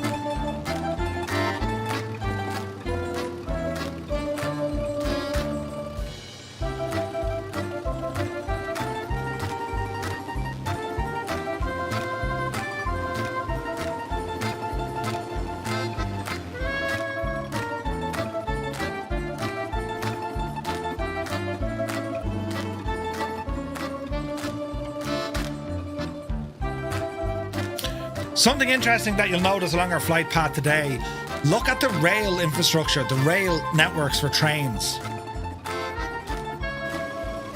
It's fascinating stuff.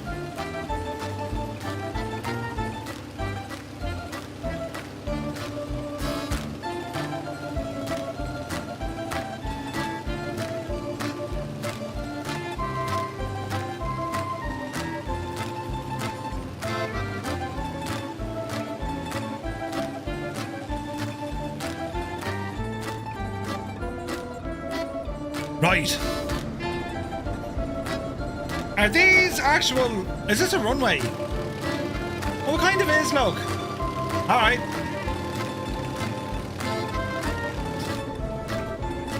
Let's see, we're going to ferret out this one. We'll follow the lads in. Murph, are you going to be doing any on-stage stuff with St. Intentions this year? It'd be amazing, yeah. It'd be amazing.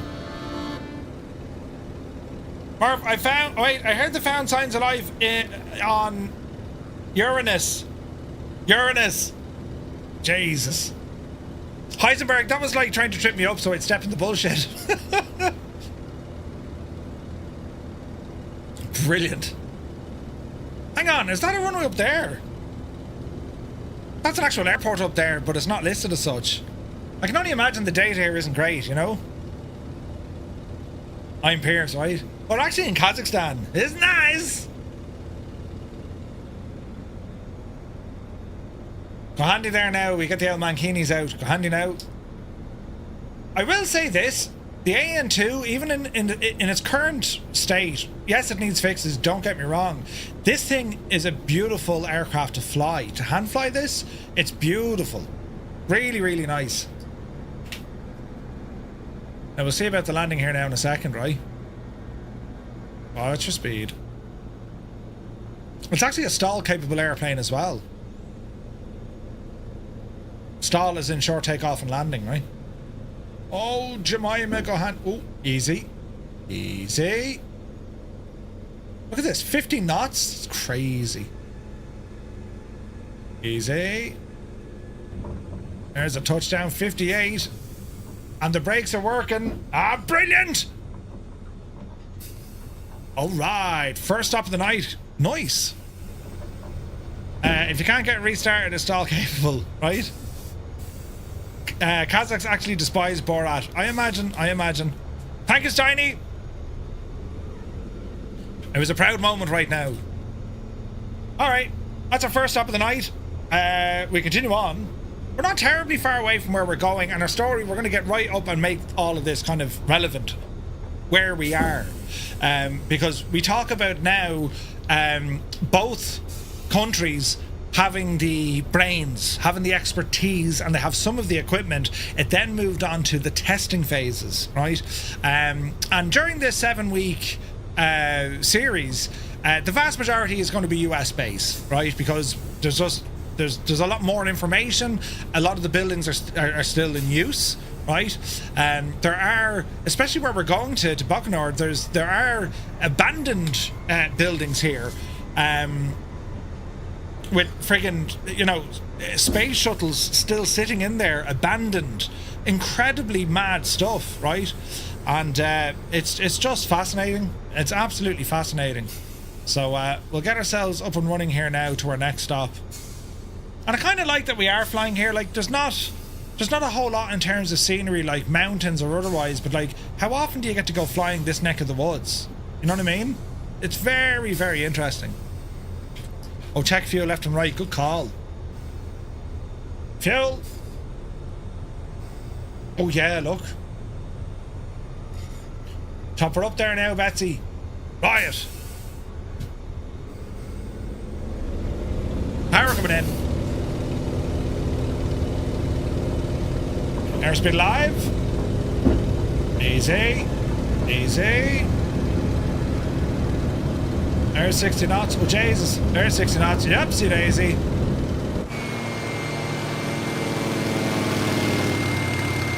It's a beautiful plane.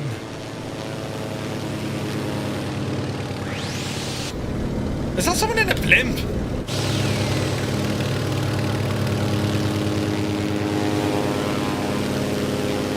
No, it wasn't a blimp. It's not an issue, it flies decent. Yeah, the Islander, great machine, the Islander. Great machine. Alright, we continue on course. Ish, sorta.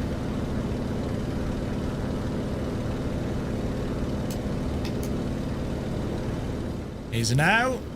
Get a bit of mixture into this. Not mixture, you muppet. Trim, Murphy, trim. Jesus, that's terrible, isn't it? So, we continue. On the 4th of October 1957, the Soviet Union launched Sputnik 1. It was the first artificial satellite. The polished metal sphere, 58 centimeters in diameter, orbited Earth every 96 minutes, transmitting a radio beep that anyone with a receiver could hear. Beep. Beep. Technically simple, but strategically profound. Sputnik proved that rockets could reach orbit and hinted that intercontinental missile delivery was now feasible. To put it bluntly, the Americans were shocked. At 184 pounds, Sputnik was larger than any US satellite in development. The United States perceived a missile gap leading to the Sputnik crisis. A surge in funding for science and engineering education and the formal creation of NASA all followed. The satellite's success forced the United States to move from playing catch-up to aggressive competition. So this was an absolute mad thing. Sputnik, the Americans were like, hang on a second, that thing is above us right now and we don't know about it? That like, it scared the heebie-jeebies out of them, right? So, Sputnik, often referred to simply as Sputnik, launched into a elliptical low Earth orbit by the Soviet Union as part of the Soviet space program.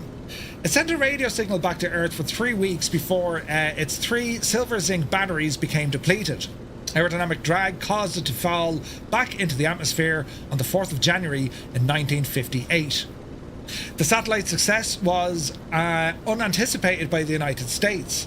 The Americans called it the Sputnik crisis, and then it triggered the space race itself. The launch was the beginning of a new era of political, military, technological and scientific developments. The word Sputnik is Russian for satellite when interpreted in an astronomical content or context. In other meanings are spouse or travelling companion. Right? That's what I mean by Sputnik. Tracking and studying Sputnik 1 from Earth provided scientists with valuable information. The density of the upper atmosphere could be deduced from its drag on the orbit, and also the propagation of its radio signals gave data about the ionosphere. Sputnik 1 was launched during the International Geophysical Year from the site number 15 at the 5th Tyratum range, now known as Baikonur Cosmodrome. The satellite travelled at a peak speed of about 8 kilometres. That's 18,000 miles per hour. Right? Jesus. Taking 96.2 minutes to complete each orbit. It transmitted on 20.005 and 40.002 megahertz, which were monitored by radio operators throughout the world. That's absolutely mad. If you've never seen it, or maybe you have, Sputnik, well, there it is. That's what it looked like. Last remaining piece of Sputnik 1, a metal arming key which prevented contact between the batteries. Isn't that mad, isn't it?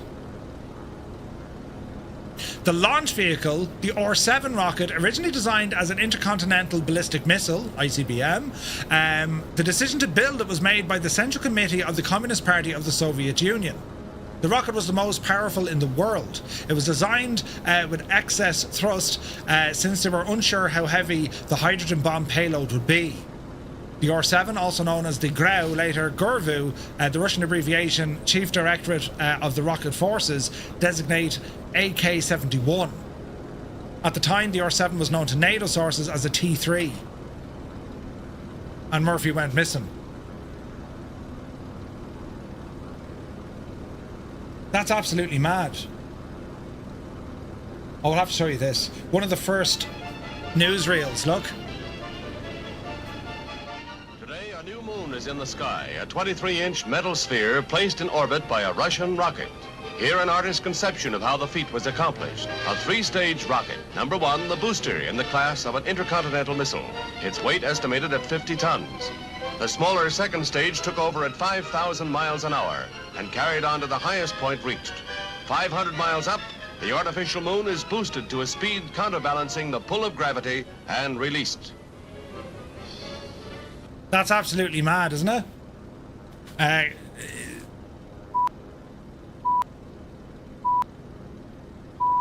That's the sound, Gibbo, yeah. Can you tell us again the sound a beef makes? What an absolute Oh, Jesus. Way to make a Murphy look like a Muppet. And cheers, Gibbo. Yeah, cheers. Yeah, brilliant. Brilliant. Oh, brilliant. In October of 57, the Jodrell Bank Observatory 200-foot Lovell telescope became the only facility in West capable of tracking the carrier rocket of Sputnik. Ooh. That's mad. Right, we're kind of heading up this way. Follow the road and the river and the stuff. That's the sound that must be used when Mr. TPHI is telling a joke, right? Commander Balla says, I'm worried that putting every new tech update behind an extra paywall will eventually price people out, especially with more affordable alternatives. I want the best immersion, but at some point you have to wonder if the total monthly cost is still worth it. Well, my take on that is, Commander Balosh, it's an optional add-on for those who kind of want future tech now. If that makes sense. Like what they have at Iris, that'll eventually trickle down as kind of a new standard over the coming months and years, no doubt. But I think what Say Intentions are doing, you know, they clearly have demand from their customers to say, hey, can we do with this? Can we do with that? Yeah, of course we can, but like there's just prices. So rather than Say Intentions, you know, looking at this technology and saying, right, we're now going to implement this across the board, now everyone has to pay, I think the way they're going about it is much better. It's an optional add-on more so than, okay, you need this. You know what I mean? Captain Finn, welcome in. The Limbics, hope you're well, buddy. How's the N2? Yeah, once they bring out the new version, I'll definitely give a run to run. Like, this is flying really well. It doesn't work in a cold and dark situation. You kind of have to just start the plane on the ground, you know? But it's good, man. It's good. Test pilot, thank you very much indeed. 49 months. Cheers, buddy. But again, Commander Balosh, like that old Iris thing, if you want to give it a shot for a month, you know, see, is it worth it? Is it something that's going to fundamentally change your experience by using Say Intentions? I think that's what a lot of people will figure out. It either will or maybe it won't. It's going to depend, I think, user to user. But I definitely think the way in which they're offering it, rather than just saying, okay, we're going with this because it's great and everyone has to pay for it, because they don't want to do that, you know? They just don't want to do that. So, yeah. So, where's this satellite? Ah, Jesus, Gibbo. Where can I find that channel? New motor. My new motor is in Sandyford. Look, I mean, who in the right mind would drive that thing? Where does the reg plate go? Do you know what I mean? Oh, we just got a raid by Kenko. Welcome in, my dude. Lads, happy Monday. Thank you very much indeed for the raid. I'm wearing a hat today, look. Ah, Jesus. Balding like a... Right. But, where did that photo go from, Steiny? Steiny, where'd you put the picture? Allow myself to introduce... Myself. It's in there somewhere, look. Jesus, I'm going the wrong way. We started a brand new Monday night series, From Earth to the Moon. It's very original. And you join us here in Kazakhstan. We've been learning about, well, where did the whole thing kind of start? V2 rockets, right? V2 rockets. And from there, you know, from America and then the Soviet Union, where it all came... How did they manage to get their people? Operation Paperclip was the American scheme to grab all of these scientists and whatnot out of Nazi Germany, Werner von Braun being one of them. And we've learned then that on the American side, where they had a lot of the brains behind the systems, the you know, the brains behind it really, and the Soviets getting much of the brawn behind it, you know. Kirog, thank you very much. Kirog, thank you for 12 months. Britain MCO, cheers, buddy. It's good to see you, man. Thank you very much indeed for 26 months. And Kenko, thank you very, very much indeed for the raid. Really appreciate it, lads. You are most welcome in. We're flying here with the Antonov, the AN-2. I was half expecting some update 5 to be out for this. Right, but it didn't. So now we have to fly a little bit of a broken plane, but it's not going too bad. You know, she's kind of working. But we are live on the Southeast Asian server. We also have Groupie working with, say, Intentions, meaning that we can all be chatting away to one another using our radios as well. And we're heading up here now to the Baikonur Cosmodrome. Of course, this is where Sputnik launched, but also Yuri Gagarin, amongst other things, out of Kazakhstan. So, very interesting stuff. Commander Balash, 100%. And dude, that's the feedback they need to hear. You know, they may not be able to satisfy your concerns, but it's definitely the feedback they need to hear, because once they kind of know what the vast majority of the users want, it makes things that little bit easier for them, you know. Willow, how much? Thank you very much indeed. Britain all set up the new digs too. Ah, nice one, buddy. Jesus, that didn't take you long at all. Right, Sam Arm is here. Good evening. Hope you're well. And yeah, what an epic raid. Thank you very much indeed. Aaron is here. Jesus, Aaron, I hope I'm pronouncing that right. Is it Aaron or Arnie? Or Aaron? Thank you very much indeed. A-A-R-N-E. Looks like Arnie. But yes. In the Bremen Bar. Oh, there it is there, look. It was ahead of Gibbo's one. So this is the Lovell... Look at this. Jesus. Now, is that any relation to Jim Lovell? No? The Jodrell Bank Observatory Lovell Telescope. And then Gibbo showed us this mad-looking thing. In Sandyford in Dublin. I don't know, lads. Would you drive one of those? They're very expensive. They look like your man out of... Muse, what was that movie you love? Where did the reg plate go? It sounds like something your man would say. Listen. Interstellar. It looks like your man out of Interstellar, you know. Samman says, all good this side. Hope all is well. It is, dude. It is. Great to see you, man. Land here. Yes, we are landing here, Kazaki. No, we're not landing here. No, we're not landing here. Looks like something you'd make out of a potato box on Christmas. Right? Bit of tin foil as well. Right, bit of tinfoil as well. Right, anyway, we continue.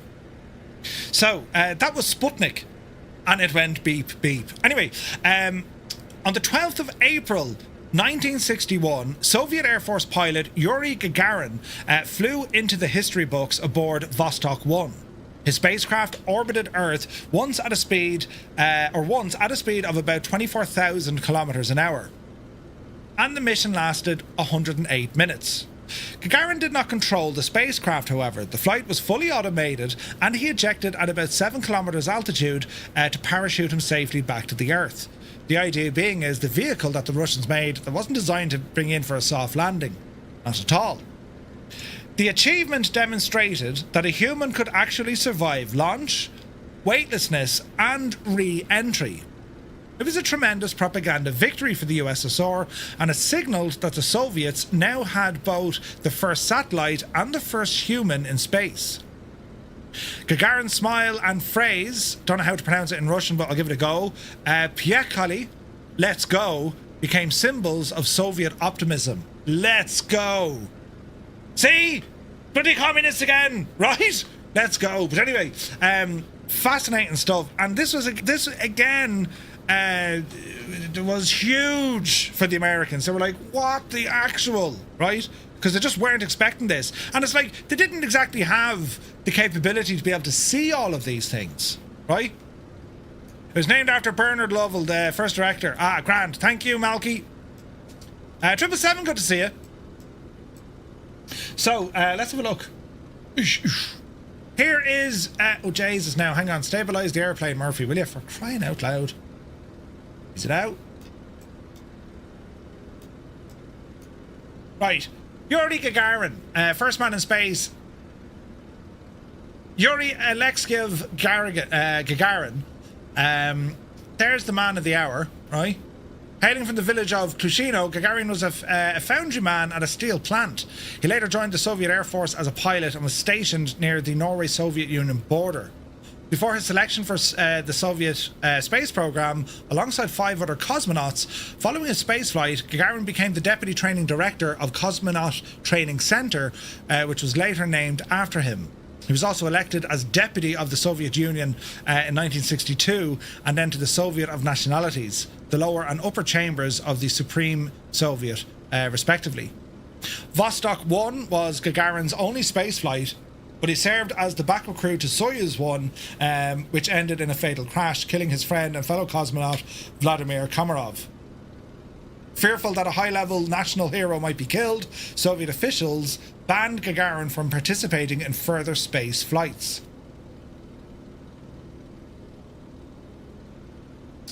After completing training at the Zhukovsky Air Force Engineering Academy in February 1968, he was allowed again to fly regular aircraft.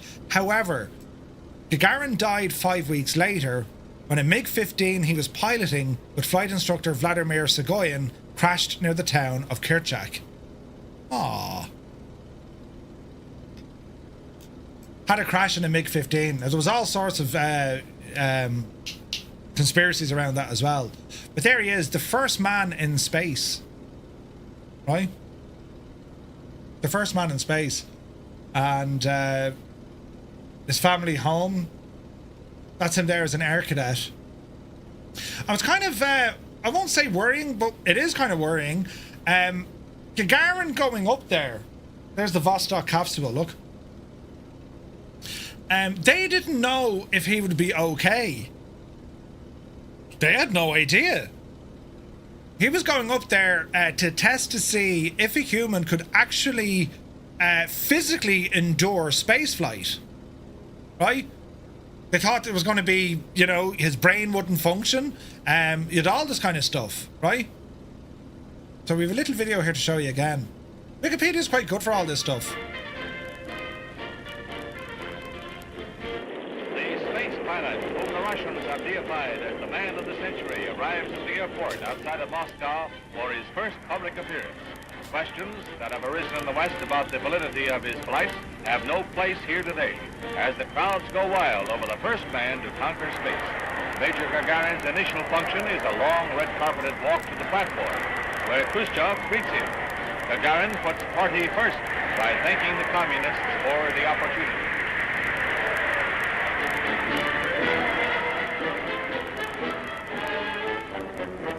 Khrushchev interrupts with a Russian bear hug and kiss as Yuri's pictures are waved. There have been grumblings in Russia about the cost of the space program, but that is forgotten today as tens of thousands pour into Red Square to get a glimpse of their hero. He stands atop Lenin's tomb and receives their accolades. Like, talk about a different time, right? Just a different time. Gagarin and Warsaw going through. Like, this guy was a hero. Like, a hero, right? And travelled around the world quite a bit, but again, this spurred such a response from the Americans. 1965, Gagarin at US Vice President Hubert Humphrey, French Prime Minister George Pompidou, and Gemini 4 astronauts Jim McDivitt and Ed White. That's mad. I'm the pull the big switch, good buddy. Oh, Empire Kicking, thank you so very much indeed for the raid. Good to see you, buddy. Welcome in, lads. Hope you had a great stream. Flipper Alloy, good afternoon. The capsule that killed Kamarov. Yeah. Friend of all says some countries sent up dogs or monkeys prior flights to have some confidence. Yeah. Introduce myself. Person alive, Gagarin and his wife Valentina at a concert in Moscow. Like the first man in space. Like, bloody hell. The aircraft in which he lost his life in, the MiG-15. As Neil deGrasse Tyson says, we need another space war to advance further into space. Yeah. Malky, yeah. Crazy. There's a Yuri Gagarin statue at the Royal Greenwich Observatory in London. Jeez, I didn't know that. You guys know that? In London. Oh, that's kind of cool, isn't it? I didn't know about that.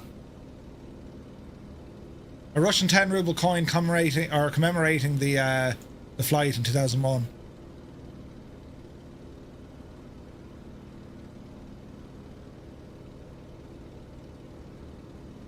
Ah, that's class, isn't it? 50th anniversary stamp of Ukraine. So what all of this did, as I said, it scared the crap out of the Americans. We're not too happy about this. The US responded swiftly. President Dwight Eisenhower signed the National Aeronautics and Space Act on the 29th of July 1958, thus creating NASA. The agency opened on the 1st of October 1958 by absorbing the National Advisory Committee for Aeronautics and all its employees. And NASA's first manned program, Project Mercury, aimed to send a person into space, study technical and medical effects, and then bring them back alive. NASA selected 7 military test pilots known as the Mercury 7 in April 1959. Suborbital flights used Redstone rockets. Alan Shepard's Freedom 7 flight on the 5th of May 1961 reached an altitude of 116 miles and lasted for about 15 minutes.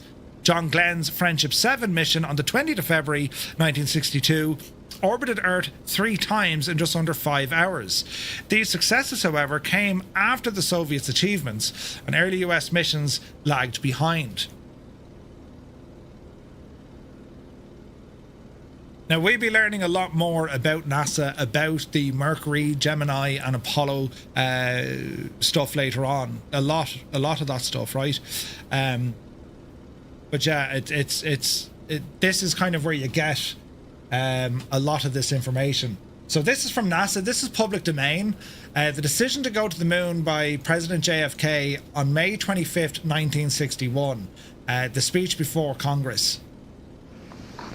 The dramatic achievements in space which occurred in recent weeks should have made clear to us all, as did the Sputnik in 1957, the impact of this adventure on the minds of men everywhere who are attempting to make a determination of which road they should take. Since early in my term, our efforts in space have been under review. With the advice of the Vice President, who is Chairman of the National Space Council, We have examined where we are strong and where we are not, where we may succeed and where we may not. Now it is time to take longer strides. Time for a great new American enterprise.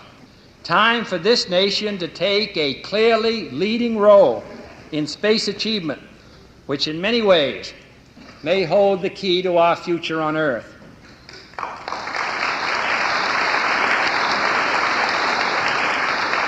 I believe we possess all the resources and talents necessary, but the facts of the matter are that we have never made the national decisions or marshaled the national resources required for such leadership. We have never specified long-range goals on an urgent time schedule or managed our resources and our time so as to ensure their fulfillment. I therefore ask the Congress, above and beyond the increases I have earlier requested for space activities, to provide the funds which are needed to meet the following national goals. First, I believe that this nation should commit itself to achieving the goal, before this decade is out, of landing a man on the moon and returning him safely to the Earth. No single space project in this period will be more impressive to mankind or more important for the long-range exploration of space, and none will be so difficult or expensive to accomplish. Absolutely just wow, right? Wow. Because when he made this speech, the advisory board prior to all of this, and you know, NASA was set up at this stage, they had, you know, think of like they sat around the room saying, can we actually do this? And they said, well, yes, we can do this. It's going to be bigger and more expensive than the friggin' Manhattan Project, but yeah, we can do it. We have to do it. And that's what transpired. So the Americans' response to all of this, it was massive. It was just huge. And as I say, during the series, we'll learn a lot more about NASA, about the technology, the equipment, the astronauts. What was it like to be an astronaut? What was the family life like? We're going to learn a lot of that stuff in upcoming episodes. Tonight is very much the origins, right? The origins. Yeah, I'm going to land here now. Don't worry, ducks. This is all about what started it all. From the German V2 rockets to Operation Paperclip to the early achievements of the Soviet Union with Sputnik and with the first man in space, Yuri Gagarin, and then with the American response, the Mercury 7. And it's just incredible. And it started out doing it with all slide rules and math on blackboards. Yeah. Like, crazy. And like, there's a number of incredible movies. I forget the name of it. It's quite recent. Jesus. It covers the story of a group of women who were working at NASA on their computers prior to being computers, right? And they managed to work this supercomputer. Hidden Figures, that's the one. That's a great movie. And it tells just another side of the complexities of what the American social and political system was facing during these times, considering the challenges that were there and the god-awful mess that was going on, how they managed to still make things work. Just absolutely fascinating stuff, you know? And like, when you think about human achievement, doesn't matter what side we consider, be it that on the Soviet side or on the American side or even the German side, the technological advancements over that period of time, you're talking, 25 years? Like, absolutely insane, considering, 40 years prior, to the Apollo missions, you had the first crossing of a fixed-wing aircraft across the Atlantic Ocean. And we covered that with the Brummfliege yesterday, but like the Spirit of St. Louis in 1927, the Bremen in 1928, when you consider just the shift in advancement, and aviation... Dreamy, sleepy, nighty, snoozy, snooze. Stu, your timing is alarming. Aviation throughout all of it is so relevant. Do you know? It's so important. It's intertwined, aviation. and spaceflight and that technology. And it's kind of incredible. I mean, we'll see this across all the different aircraft we're going to be flying. But even if you look at your commercial aircraft, your general aviation, and then you get into kind of like the experimental aircraft, it's very similar. If you're into like motorsport, you look at Formula 1, right? You can see the technology from Formula 1 moving into other racing platforms. You also see it coming down into production cars. Things like, you know, electric cars that we see now. This, you know, this brake regeneration stuff that we can see now. Cars, kinetic energy, when under braking, recharges batteries. I mean, it wasn't invented necessarily in Formula 1, but that's where the thing became, well, you can actually do this now. You know what I mean? Jay Winnaker, good to see you. It's amazing what happens when they get out the way and let scientists work. Yeah. Like, it's fascinating to see what happens. And I suppose for a lot of this, you know, from our geography, we don't necessarily get to see a lot of the history and information and what it must have been like on the Soviet side. Cosmonauts. Everything was that little bit different. It was that kind of different shade of colour. It's a bit of red in there, but like, you see how open the Americans were in terms of, you know, they had NASA. It was a civilian company. They got it, like, at its absolute peak, NASA had 400,000 people working for NASA. 400,000 people working for NASA during its peak. On the Soviet side, it was much more quiet, secretive. No doubt they had like massive resources, but it was the American side that just ingenuity of, let's work on the systems, let's work on getting this to work with this, and then that could work with that, and so on and so forth. And like, we'll learn in the coming weeks where you had you know, Sputnik launch, a rocket which then propelled its payload as in a different stage, a 3-stage or a 2-stage or even a 1-stage rocket. Wernher von Braun's designs, you know, in what he was thinking of, okay, they want to go to the moon. Well, we're going to launch multiple rockets into space to achieve orbit, and we're actually going to build the spacecraft in outer space. That was his plan. That's what needed to happen in his mind. How else are you going to propel this sort of a payload into space? And that's where we get to Saturn V. And, you know, there's space centers in the United States I wasn't aware about. I mean, yeah, we knew, you know, out at the Cape, right? We knew Kennedy. We know about the Johnson Space Center in Houston, right? I was aware of these. But then you've Marshall, and what's the other one? STEMI. Like, there's other ones in there as well.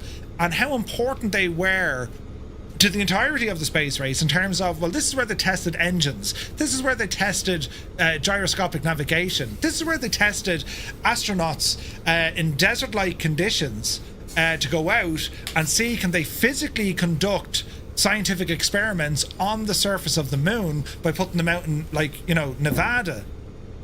It's absolutely incredible. And then we look at the different vehicles in terms of, yes, you have the command module, then you have the lunar module, right? Spacewalk had to become a thing. Can we actually get out? Can we walk around? Can we do stuff? Can we operate in space? It was all new. It was like, just, we haven't done this before, well, let's try it. And then over that decade, from 1959 to 1969, I mean, there was a lot of hardship along the way. There was catastrophe, tragedy, but there was also triumph on both sides. And even the Soviet side, you know, after the first man in space, their ultimate objective was the moon, right? They knew that. And we knew about the space station. They were working on that. Just fascinating stuff. And then you have the global support, as you're mentioning there, Pasadena, Vandenberg, but also Parkes out in Australia when it came to radio signals, all the different telescopes around the world where equipment and materials were sourced from for both sides. Fascinating.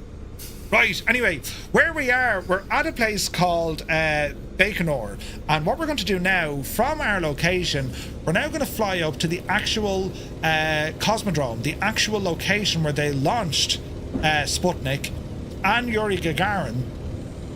Now, unfortunately, the default sim doesn't have much up here. It has satellite coverage, but it doesn't have anything like 3D models or whatnot.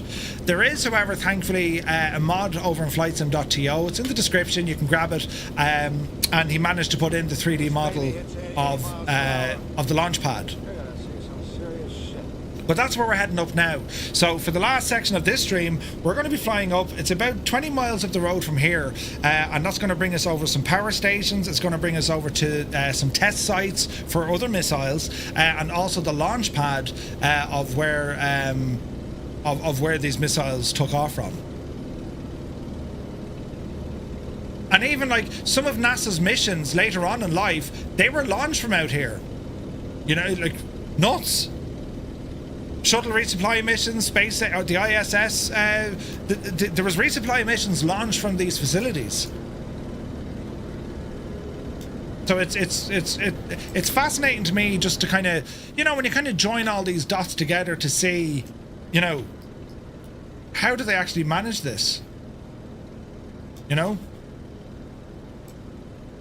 the hill here a little bit. So what we had. We now had the establishment of NASA, and then Kennedy came out with that speech, and that led then to Project Mercury, and then after the Mercury 7, you had Gemini. That was the bridge between Mercury and Apollo. The purpose was to develop techniques necessary for lunar missions. Gemini flew two astronaut capsules, practicing spacewalks, extravehicular activity, rendezvous, docking, and then long-duration flights. Because the American concept of all of this, launched a 3-stage rocket. All right. Then you had to do rendezvous and docking, the landing, all the different stages had to be tested, right? Missions like Gemini 7, 14 days, tested human endurance. Gemini 6A and 7 performed the world's first orbital rendezvous, and Gemini 4 included the first American spacewalk by Ed White. The experiences proved that astronauts could live and work in space for over a week. They could maneuver spacecraft to link up with targets and exit their vehicle safely. And without the lessons made from Gemini, Apollo rendezvous between the command module and the lunar module would have been impossible. So where we're flying now, and you can actually see default terrain, there's suddenly a massive increase in power, electricity, and you can see those. There's power lines all over the place here, power stations all over the place here. Absolutely nuts. So by the mid-1960s, the momentum of Mercury and Gemini programs and that of Kennedy's speech, it led us to Project Apollo. NASA began designing the gigantic Saturn V rocket, a 3-stage heavy-lift vehicle capable of sending more than 43 tons to the moon. Developed at NASA's Marshall Space Flight Center under Von Braun, the Saturn V stood 111 meters tall. It weighed 2.8 million kilograms and produced 34.5 million newtons of thrust. Uncrewed test flights, Apollo 4 in 1967, proved the rocket's power. Training intensified with astronauts learning spacecraft systems and simulations. The Soviet Union, meanwhile, worked on its own heavy-lift N-1 rocket, but faced repeated failures.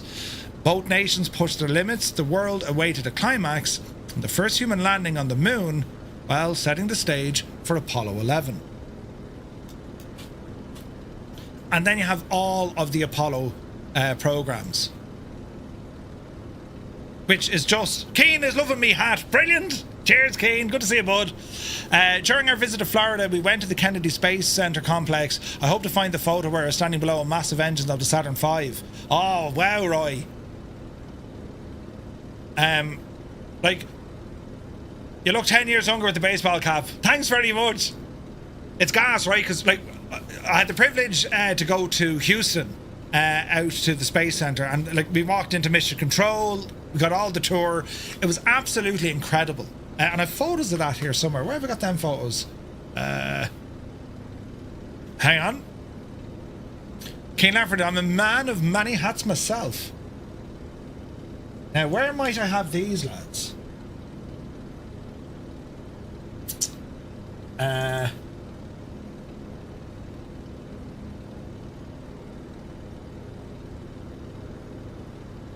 What? Backups? iPhone?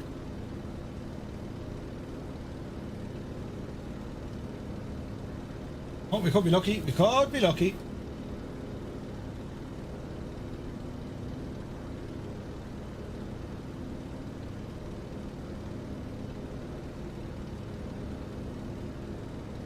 Let's have a look.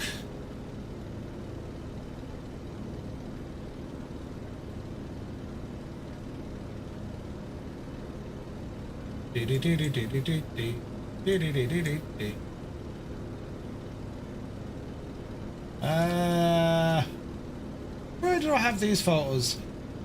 I remember I put a lot of them up in the Bremen bar. We'll find them here now in a moment.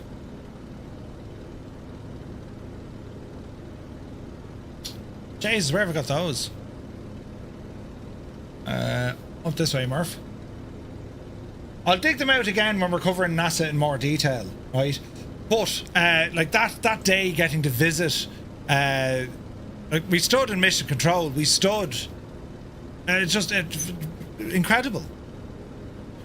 They also have a Saturn V at the Marshall Space Center in Huntsville, Alabama. Yeah, like we're going to be. That's going to be where we visit during this. You know.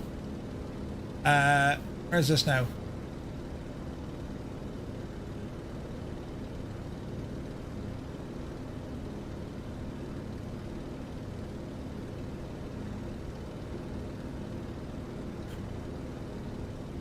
Do.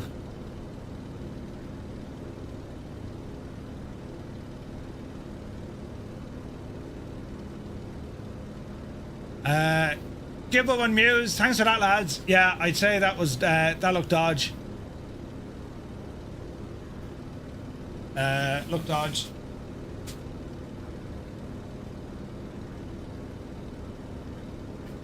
But anyway, the Boise, take it fierce handy, buddy. Thanks so much for joining us. Muse and Gibbo, thanks for that, lads. I'd love to hear a Starship take off. The sound would be next level. To see a rocket launch? Oh, dude. That is on my bucket list. Like, I want to go to Florida. I want to go to the Kennedy Space Center. Like, I want to do that in my life. And if you can tie it in with a rocket launch, like, what a way to go. What a way to go. Florida is definitely on the bucket list of places to go. There's lots I want to do. I want to see the Everglades. I want to drive out to Key West or fly out to Key West. That'd be better. And then go up to NASA. No doubt the Miss would like to go down to Disneyland and all that jazz as well. So yeah, it's that was so awesome. Like, I remember we drove down. We went out by a place called Kima Boardwalk down in Houston, and we drove through the housing estates where, you know, where the astronauts used to live in the 60s and 70s. Incredible. Space Center isn't too far from Disney. Yeah, like I'd definitely love to see it. Would love to hear the SLS launch. The thing was powerful and noisy. Yeah. Don't want to be a show off, but we visited all you mentioned. Thanks, lads. Our team of moderators are working hard behind the scenes to make me look good. So we appreciate them. Love to our moderators, lads, as we do a bit of flyage here. Actually, I haven't done this in a while. Will these even work? Yeah, that works. Does this work? Yeah, they all work. Great bunch of lads. Right, lads, as we fly over some interesting terrain, we'll play some music, and can we get some pints of Guinness emotes into the chat there for our team of moderators? We have Gibbo, Muse, and Old Veteran. Week in, week out, they put up with my nonsense just to keep us all in a safe environment. So cheers to them.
great bunch of lads. A great bunch of lads. Right, so where we're flying over now, this is one of the many power stations that provides power to the whole place.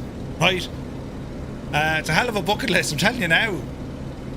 I was wondering when Gibbo was joining you again during the live stream. Every time he comes on, well, to be fair, he's going to be nice now. He has to be nice. I'm wearing all the nice things, you know. Yanni Vision, good to see you, bud. Mugen, have a great day, bud. Thanks so much for coming in. So, like, just to give you an idea, again, we're kind of missing, like, 3D objects and whatnot. But you can still get an idea from the satellite terrain here. These are all power stations. Railway networks coming in as well. Absolutely nuts. So we're going to circle here from our main kind of power stations coming in, which we can see, look. And the railway. Not much in terms of accommodation blocks, although there is a little. And then we're going to come over this side, and this is where the this is where the launch pad is. We're going to fly over the launch pad. Now, this is custom scenery available over on flightsim.to. Shout out to the creator for bringing this into the world of Flight Sim for us. But it's kind of mad, isn't it? It's kind of mad. Now, I need to find the song here.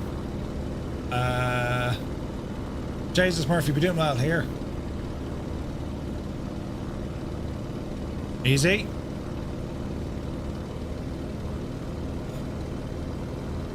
Is that it?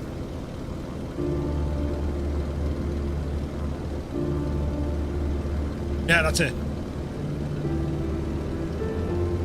Right, check it out, lads.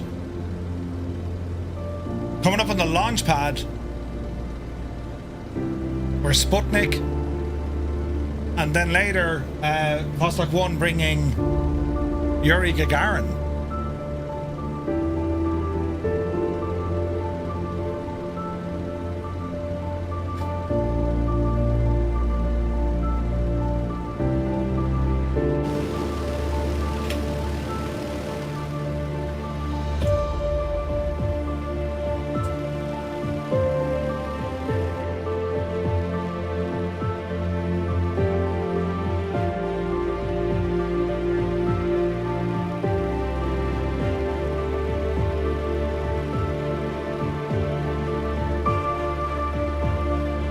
Vostok 1, yeah, that's the one.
History was made here so many years ago. Isn't that mad?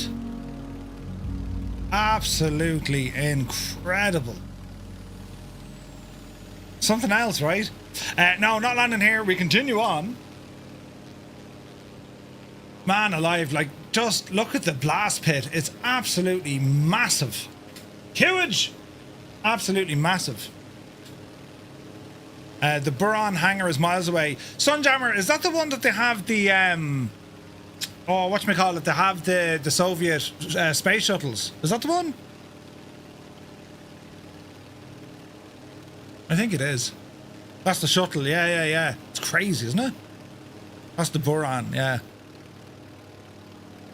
Like, just for a moment, consider where we are in the world, and like in the middle of nowhere in Kazakhstan. And like when you see the infrastructure surrounding these sites, I mean, they're missile test sites and launch pads, Cosmodrome stuff. We're now going to head up to another test field where they would have launched smaller rockets. It's just up the road here. It'd be great to get like, it'd be great to get a lot more kind of detail here, wouldn't it? Like that'd be just like. Because, I mean, there's education to be learned, do you know what I mean? But to be able to see this, to be able to explore this in the sim, isn't it deadly? Did anyone else use the pylons like the Red Bull Air Aces? Come on, Stu! Brilliant. Yeah, the Buran, another great invention to the west, spied and produced by the east, wasn't it? Yeah. Had to pop in for a sup of flat 7-Up. Come on home, Wrecker.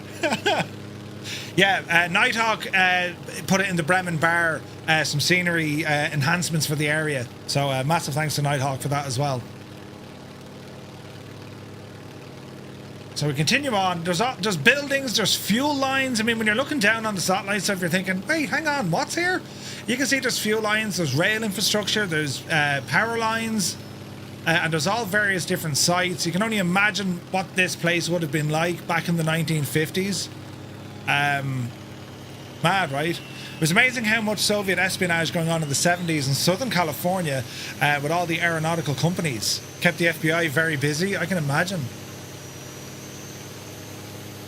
But like, it's mad. Like, even where we're flying around now, you know, looking at the satellite, looking at the images, it's crazy. There's silos down there for sure. There's antennas. That looks like another launch pad because, well, you can see the shadows baked into the scenery. So from here, we continue on. It's going to be a hard left.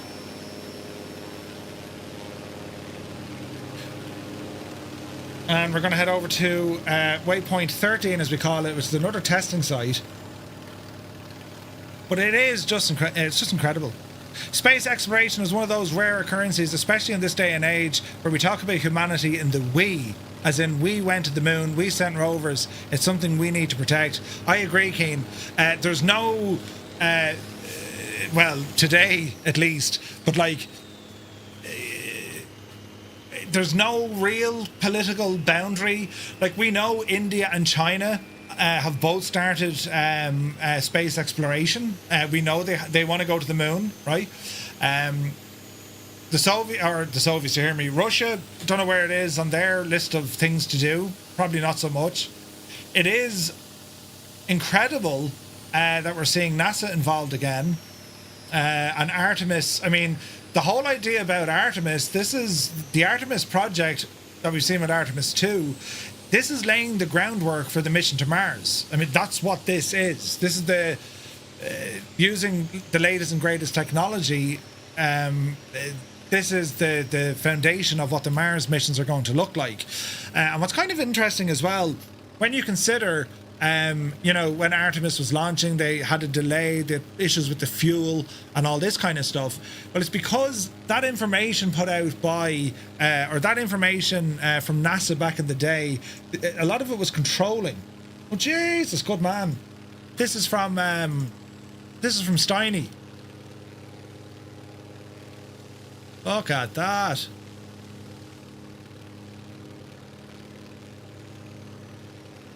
John Glenn.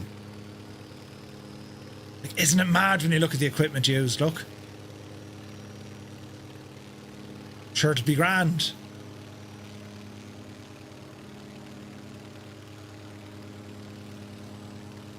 Super Ty, what have you been watching The Expanse? Steiny, many thanks for the photos, bud. But like political boundaries, like I don't know where I read it, but I was trying to figure out about Mr. TPHI. Good to see you. I was trying to figure out what the look in real life on Discord. Oh, come on, Kazaki. Oh, Kazaki, look at the photos. Look at the photos. Awesome. Is that in Alabama? Look at that. Ah, Muse, come on yourself. That was some expo.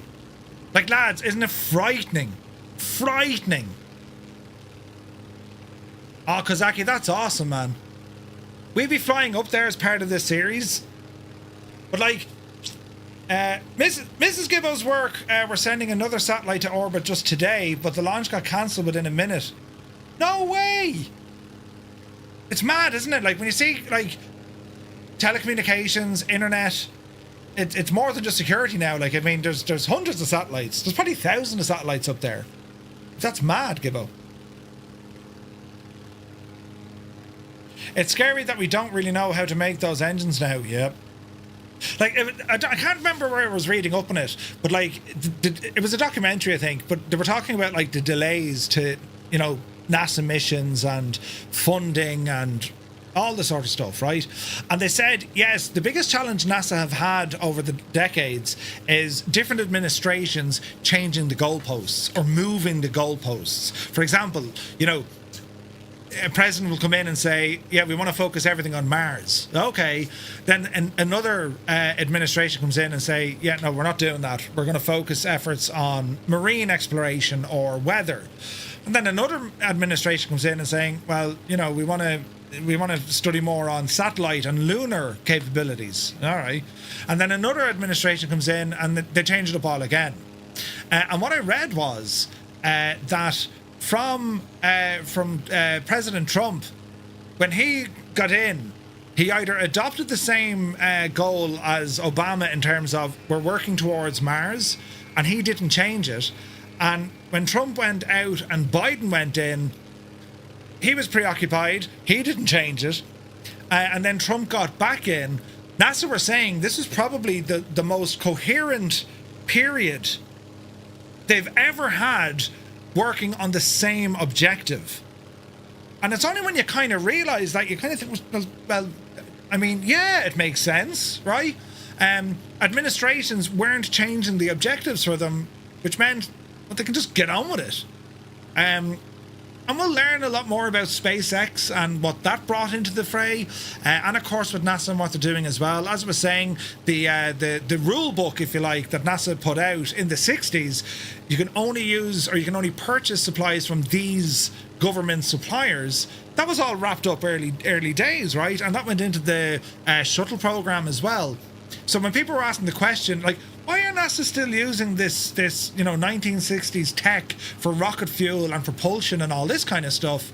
Well, there was a reason for it. It's capitalism at its best, but they were definitely keeping it, right? Rockets, you see. You see, this is what happens in the Bremen Power, right? Come on, Gibbo. Steiny with rock. Oh, Jesus, look at that. There's Mr. TPHI. Oh, beautiful pictures. Look at the scale of it beside a Cessna 172. These are a big airplane. From Murph saying there's probably thousands of satellites in space. He's not wrong. What's this now? Stuff in space. Look at this. Ah, no. Really?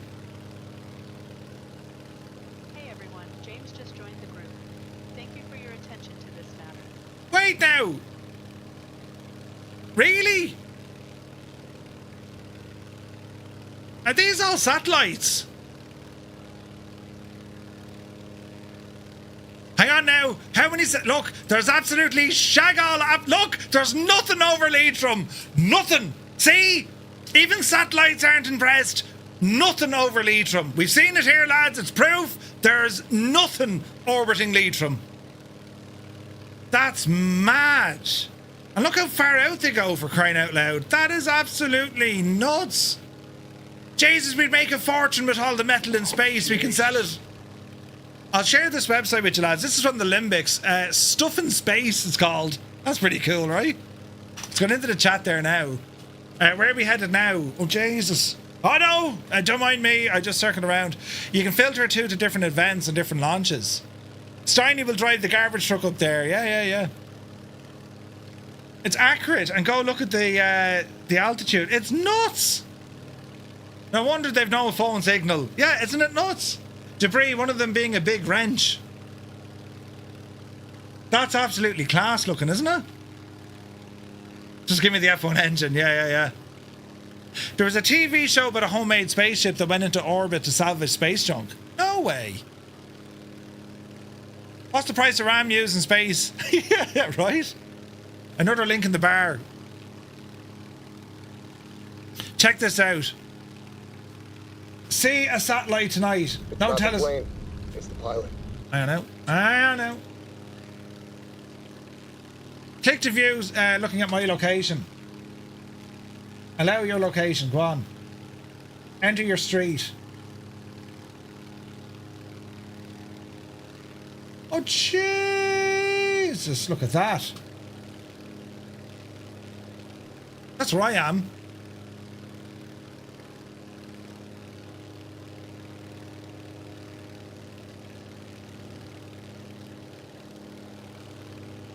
That's nuts. I'll give you this as well in the chat to have a look at it. Lads, we'll have to try the Kerbal Space Program. I mean, think about it. Yeah. We're going the wrong way. We are going the wrong way. Sorry, 777. We'll turn it around there. We'll have to try the Kerbal Space Program. This is going to be the most painful thing you will ever have to witness in your life, though. Because, you know, it's me, you know. Haven't a bull's notion. I remember in Houston, we sat down and we were chatting to Captain Arash. Now, there's a man who knows the space stuff. And just mesmerized by, like, how do you know this? Like, really? Have you not heard of an invention called a PlayStation or an Xbox? I mean, how do you know this stuff? Where did you get time to learn this stuff? It's fascinating.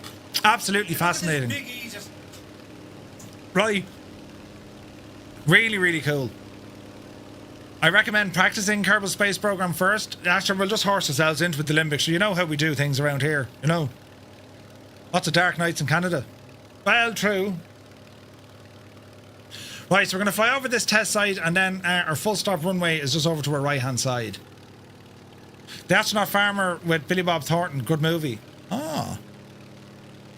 But it's mad, like the whole sci-fi thing as well, and, you know, where we see, like, kind of, you know, Star Trek and all this, but, like, movies like The Martian and Interstellar, I suppose, Apollo 13, Apollo 11, there was two of them, right? They did a movie for TV, Apollo 11, back in, like, I don't know, years ago. It was actually quite good.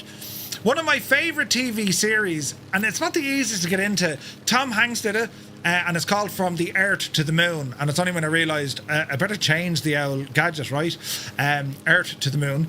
But Tom Hanks directed it, and it was like a HBO special. It was very good. Murph going into Kerbal blind would be absolute hilarity. I don't think it'd be hilarity. It'd be like watching The Office. Look at this, look. This is another launch facility. You can see there's silos here. Right? I don't know if they're like accommodation blocks or barracks or whatnot. Here's a huge one, look.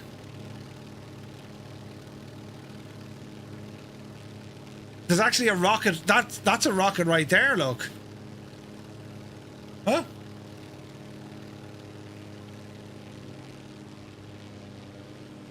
So it's another launch facility. Isn't it mad, lads?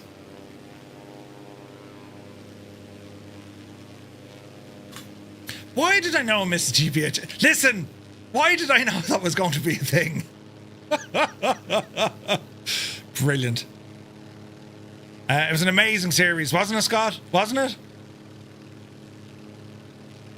Kerbal Space Program. I'll have to pick it up. I don't think it'd be streamable though. It'd be like the most painful thing you'll watch, and like seriously, like I like to come across that I'm some sort of like intelligent and I know stuff. That'll expose all my weaknesses. Why do all our rockets blow up? Yeah. Are these launch facilities still used today? Some of them are, keen. Some of them aren't. And about 120 miles northwest of us, there's all sorts of other launch facilities. As in, like, they have friggin', what's the word I'm looking for? They have blast rings around them to protect them. You know. If you do Kerbal Space Program and kill Jeb, we're going to have words. Who's Jeb? Can't remember if I have a series on disc. I have it on a hard drive, Scott, so I can, you know, we can connect it over to you. I can drive it over to you. You'll find out. Don't get Kerbal Space Program 2. Get the first one. It's much better. Heisenberg. I heard something like that, yeah. I remember seeing trailers for Kerbal Space Program 2. I was like, Jesus, that looks good. And then they stopped. The best thing to do would be to work through the campaign mode. It gives instructions and baby steps. Well, I mean, we could, right? But we could also wing it, and I've every faith and confidence in your capabilities. I reckon collectively, through me, we would make something absolutely brilliant and go to the moon. Not because it is easy, but because we will cheat. Pilot Fox, thank you very much indeed. Second one was horribly optimized and it wasn't moddable. Oh, really? Matt says, I think it'd be quite fun, even if it's just one stream. The communities kind of overlap slightly. No, I think they do. I think, like, if we have an interest in aviation, and I think by a good extension, that'll usually go into things like racing, motorsport. It also goes into like train simulation, trucking, but it also goes into kind of space exploration and engineering, and you know what I mean? Last time I tried to do my first orbit, I ended up orbiting the sun, as you do. Did you go at night time? Fireflies go to the moon, coming to a cinema near you this August, right? First Irishman to the moon, right? The second one was your biggest gaming letdown and regret. Oh, no way, Chops. Wasn't that bad? I've never played them. I've seen them. I've never played them. I remember, again, Captain Arash, I watched him playing it one night and I was like, how does he know these things?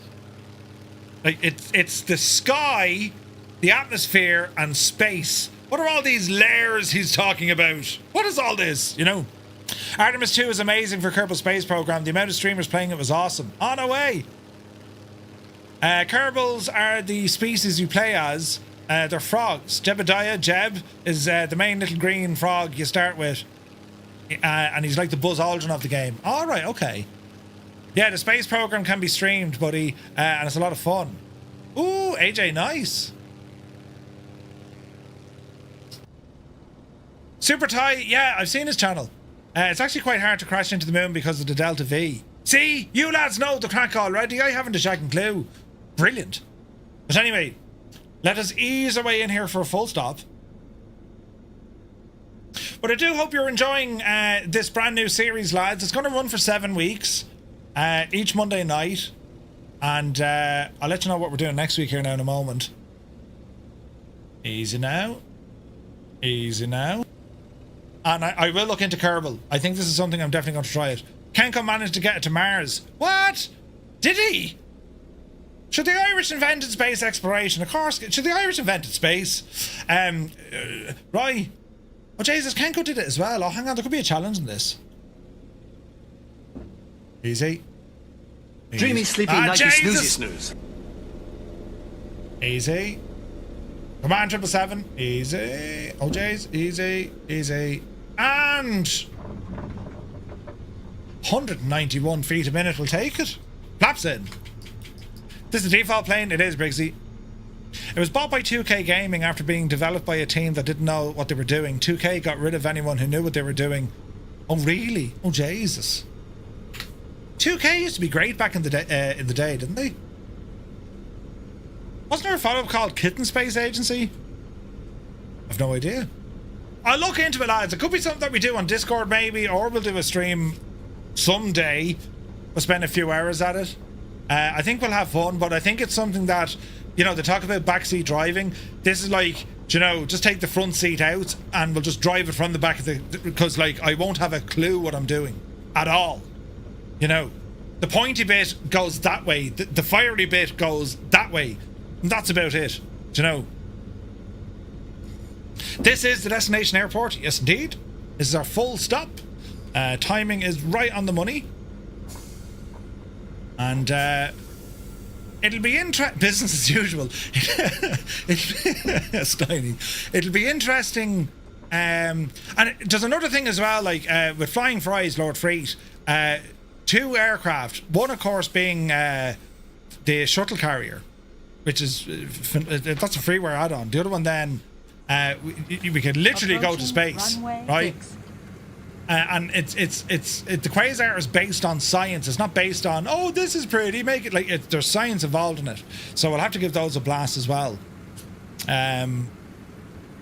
Funny enough, orbital mechanics works best if you can get the hang of the numbers. Oh, really?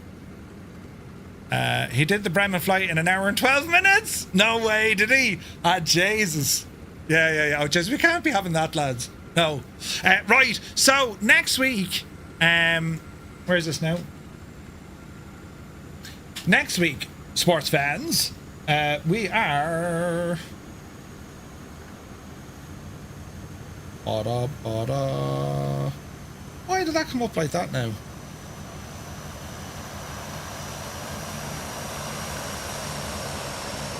Easy now. Next week, friends, part 2 is going to see us fly in a 737-600 aircraft for Janet Airlines. We're going to be flying in Nevada, we're going to be flying into Las Vegas, and then up to, well, that place.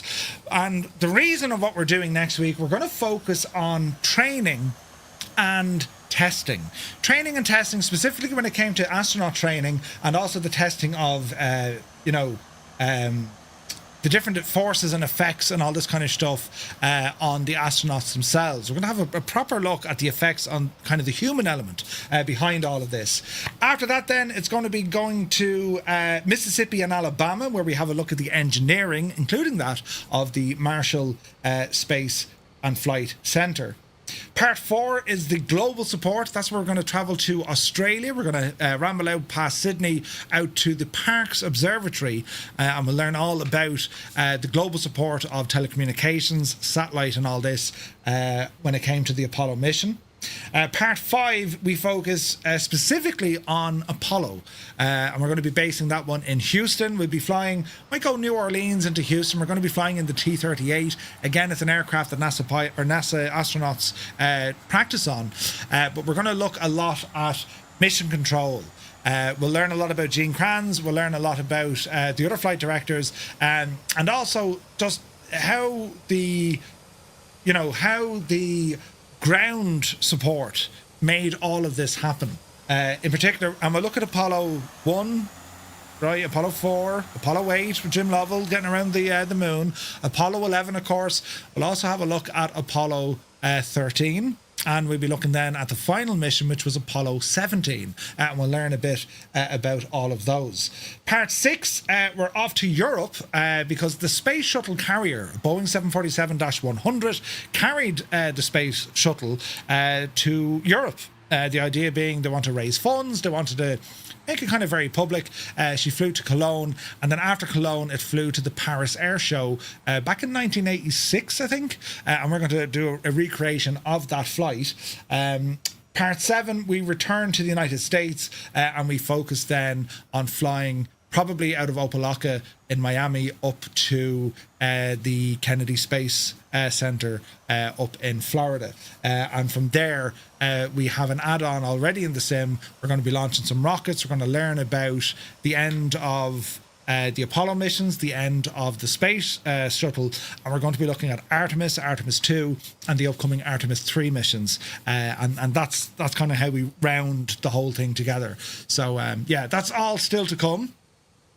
But lads, if you're interested in this, with NASA and the space race and Kerbal Space Program, well, let us know. We'll try and get a bit of stuff done. I think it'll be a lot of fun. I'm very interested in it. It's cool, and like when you can mix this with flight simming.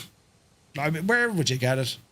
We are all in whatever locations we're in throughout the world. We're all here together, and we're able to experience and explore this together. So I love that. That's to me, that is the absolute power of using Microsoft Flight Sim. It is that collectiveness and inclusion. There's nothing else like it. It's incredible, But massive thanks to everyone for joining us here tonight, for all the support, all the raids, massive raids we got from Kenko and from Empire as well. Thank you very, very much indeed. Shout out to our mods team, to Gibbo, to Muse, and to Scott for looking after us there. They were working away in the background. I saw them, and they didn't slag me too much. So a massive thanks. We're back to you tomorrow night for some trucking. We're going to do some trucking tomorrow night. It's all down to the cool hat, Gibbo. Yeah. It's a lovely hat, isn't it? Look, they're gorgeous. You can get these over on flightsimtees.com. You too could look like me, a man with ears and a hat. So yeah, check them out. Tomorrow we're going to do some driving in American Truck Sim. Wednesday we have the news. We have a double stream on Thursday. And we have a group flight flying the Mosquito coming up this Friday night in the UK. So it's a busy week. And between all of that, well, you'll catch us over on Discord, ! Discord. So, well, so much for selling the hat. Make it look like Murph. That's it, right. Or you too could get a hat so you don't look like Murph. You'd look better. Yes. Right, lads. Part 1, Origins, complete of our brand new Monday night series. I hope you enjoyed it. Thank you so much indeed for sticking with us, and we'll see you tomorrow at 1900 Zulu, and if not, we'll catch you over in Discord. So until then, have a lovely evening. See you on the next one.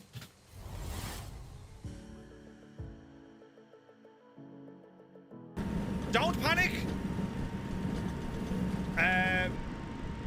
Just hope for the best, Murphy. Oh Jesus, don't end in all fear and terrible. Oh. Bank angle. Up. Shh. B, don't be that curious. It's not. No.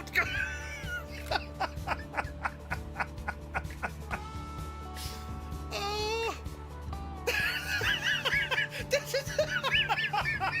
you see what happened to Kane? He just bounced off it. Please, somebody clip just that. Kane Lafford flew into the side at 100 knots. He just literally bounced off it and ended up over here. Someone has to clip that, lads. Kane Lafford came straight in. It feels cumbersome. It behaves differently. And there's a lot of depth to it. It's a cracker. It's a masterpiece. Oh, I never did the thing, look. Fancy pedals. Uh-oh. No. This is... Listen. It's a hurricane. It's a hurricane. Power off. Bit of right rudder. Bleed that speed. Oh, look at that! I gotta brake! Brake now! Brake! Wait, where's your button? Here you are. It's a fail! Oh! In a hurricane! He put it onto easy mode.